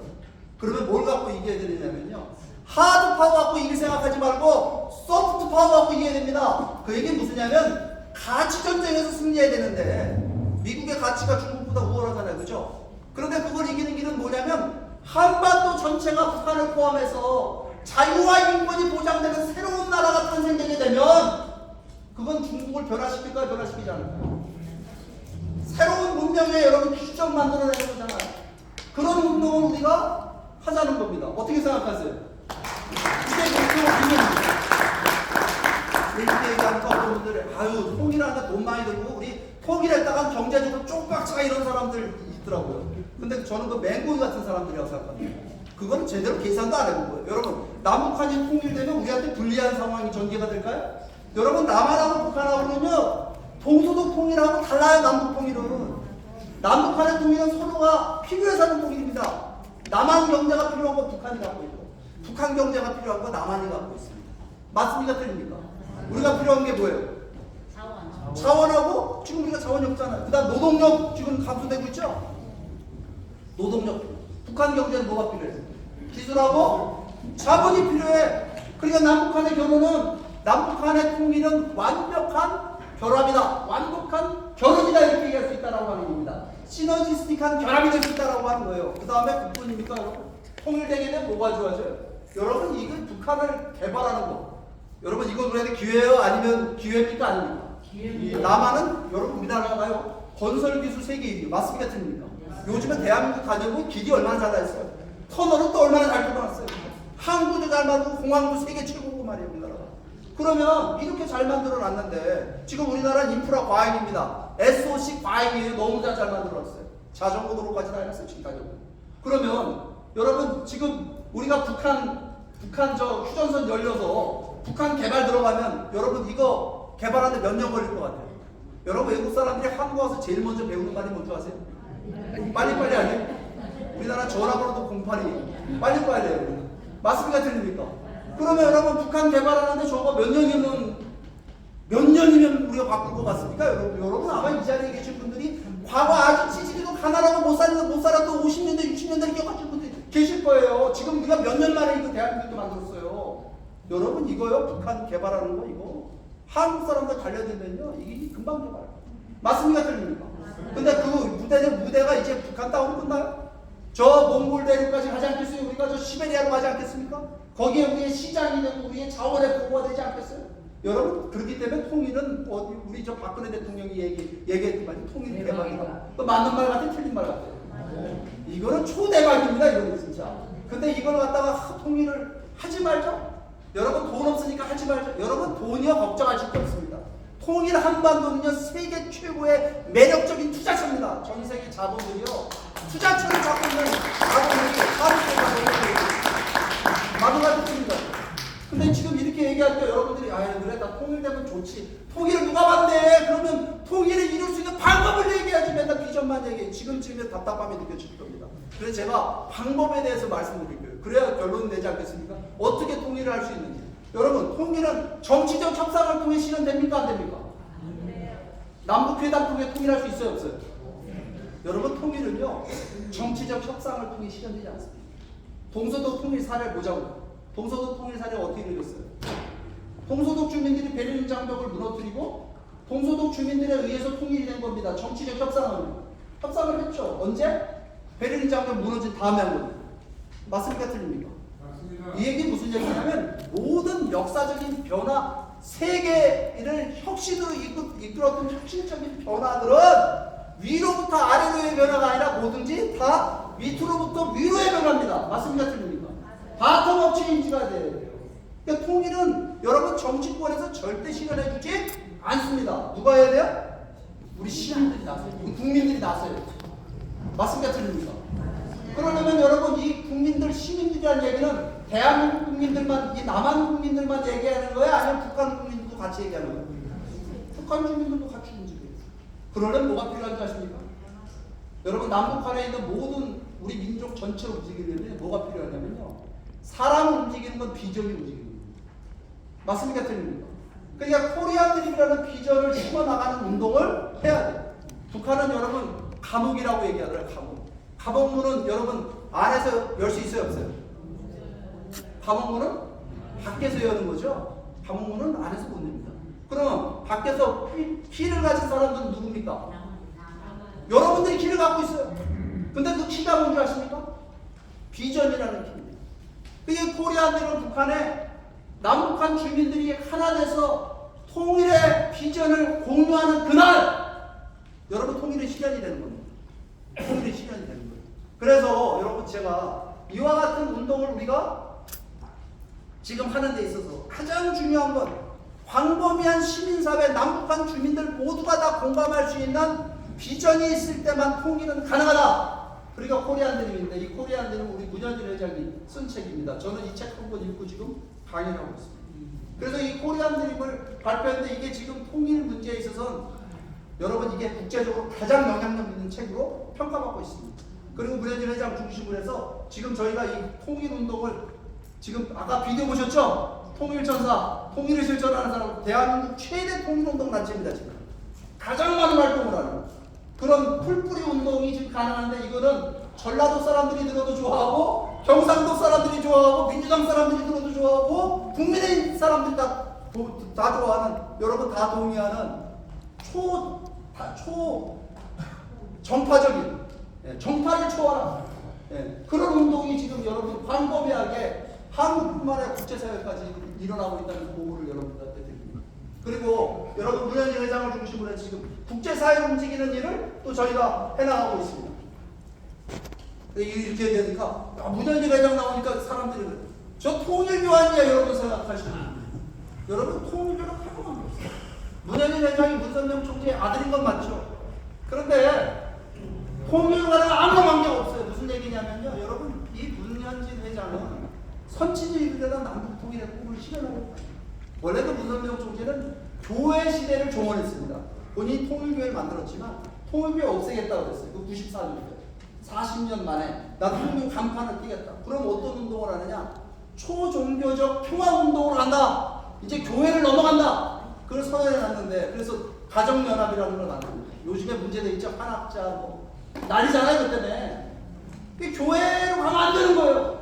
왜냐하면 이 종교라고 하는 것이 여러분 세계사회 문명사에 큰 공헌을 하긴 했지만 요즘 글로벌 시대가 되면서 지구촌 시대가 되면서 이 종교의 담벼락에 그것이 갈등을 만들고 문제를 일으키더라 이거입니다. 그 다음에 또 이 종교 자체가 부정부패한 쪽으로 가서 신도들을 말하자면 이용해먹는 이용물로 여기는 그런 부정부패 길로 갈 수 있다. 그거 통일교회가 그 길로 갈 수 있다고 합니다. 그래갖고 이거를 해체한다고 97년도에 선언을 하고 문현진 회장한테 책임을 줬는데 글쎄 그 통일교회에서 반란이 벌어집니다. 왜냐하면 교회에서 먹고 사는 사람들 있잖아요. 그래갖고 오늘날 통일교회는 어떻게 돼버렸냐면 개인을 숭배하는 이상한 사이비 종교가 돼버린 거예요. 맞아요. 지금 사이비 종교 저게 뭡니까 저게 적병이 저는 왕궁을 짓고 말입니다. 세계를 위하고 나라를 위하고 세계를 위하는 입장에서 해야 되는데 교단을 위하고 그러니까 지금 여러분이 문현진 회장은 그 선진의 뜻을 위해서 평화운동, 남북통일운동 지금 하고 있는 겁니다. 이 코리안들이 비전을 중심으로 해서 이런 일을 하고 있는 겁니다. 또 우리는 통일교하고 아무 관계가 없다. 이런 확실히 알고 돌아가 주시길 부탁드리도록 하겠습니다. 알겠습니다. 그래서 저희가 이번에 광복 80주년을 맞이해서 다 오셨죠? 우리 이재현 다 오셨었는데 네. 광복 80주년 다 중요해. 근데 북한도 80주년을 하고 중국도 80주년 했는데 우리나라는 80주년 했어야 안 했어요? 광복 80주년. 대통령 무슨 국민 임명식인가 뭘 하고 있더라고요. 여러분 이거는 말도 안 돼. 역사적인 관점을 갖고 가야 돼요. 그 사람들은 저 북한은 말입니다. 80주년을 중심으로 두 개 국가를 갖다가 고착화시 공부하려는 전략을 가지고 있어요. 근데 우리는 이거 뭐였냐면요. 여러분 김정은에게 우리 운명을 결정할 권한이 아무것도 없다 이거예요. 맞아요. 그러니까 이거 선언해야 되는데 이거 국가관계를 우리가 했습니다. 코리안드림 한강대 축제라는 이 청간 캠페인을 2022년부터 이렇게 해마다 수만 명씩 모이는 행사를 중심으로 광복 80주년 이렇게 준비해왔어요. 네, 임진각 이렇게 만든. 금년에 여러분 이 국제회의도 저희가 국제적인 행사를 했습니다. 이 롯데호텔에서 800여 명의 한국의 최고의 지성인들이 모여서 지도자들 모여서 이런 행사이겠죠. 그 다음에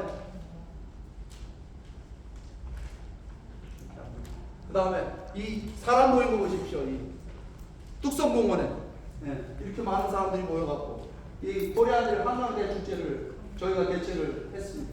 그래서 저희가 마지막 제가 말씀드릴 게 있습니다. 마지막 메시지. 이 정부가 되게 중요합니다. 현 정부가. 왜냐하면 통일의 때가 왔기 때문에 그렇습니다. 정신 차려야 된다 이 말이에요. 그러면 여러분 두 개 국가론을 얘기하고 나갈 게 아니라 뭘 해야 되냐면 이 정부는 이재명 정부는요. 이 코리안 드림을 국가 정책으로 받아들여야 됩니다. 이 코리안 드림을 중심으로 해서 한국의 대외 정책, 외교 정책을 짜나가야 됩니다. 미국을 설득하고 국제사회를 설득하고 이 통일을 통해서 북핵 문제까지 해결하자. 통일을 통해서 영구적인 평화를 실현하자. 이 한반도에 이거 해야 됩니다. 그 다음 또 뭐 해야 되는 줄 아세요? 이 통일부 없애버려야 됩니다. 통일부 없애자. 뭐 하는 게 있어?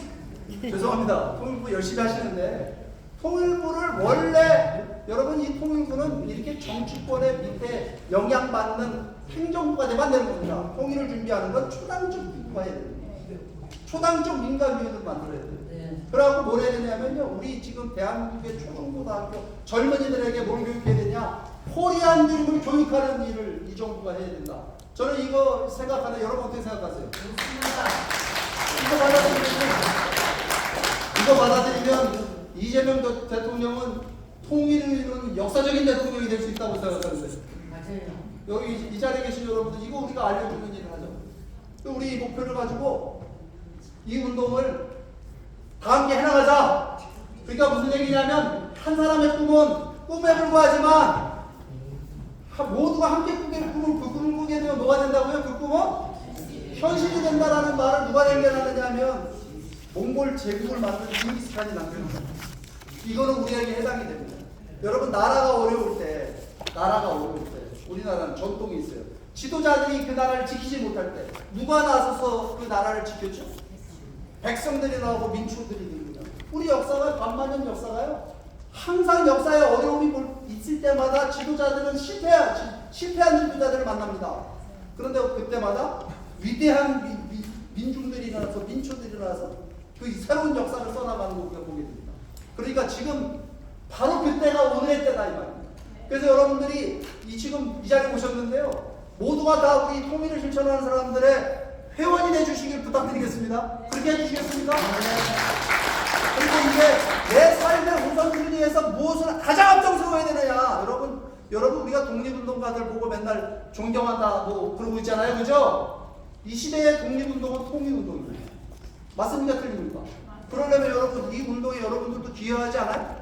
시간도 여러분 투입해야 되고 이 비전을 전파하는데 여러분들도 노력을 해주시기 바랍니다. 이 자리에 많은 사람들이 차고도 넘칠 수 있도록 다음에 워크숍이 있으면 여러분들이 사람들을 모시고 오시고 그렇게 해주시겠습니까? 네. 그리고 우리가 이 17일간 통일운동을 해나가자고요. 한 사람이 한 조직이 책임지고 가는 것이 아니라 한 사람 한 사람이 자기가 갖고 있는 재정적 능력이 있으면 여기에 기여하는 그런 운동을 만들어서 정말 이 북한 동포 2,500만 동포들을 하루빨리 구원하고 해방하는 오늘 우리들 되자! 라고 하는 입장에서 오늘 강의를 모두 마치도록 하겠습니다.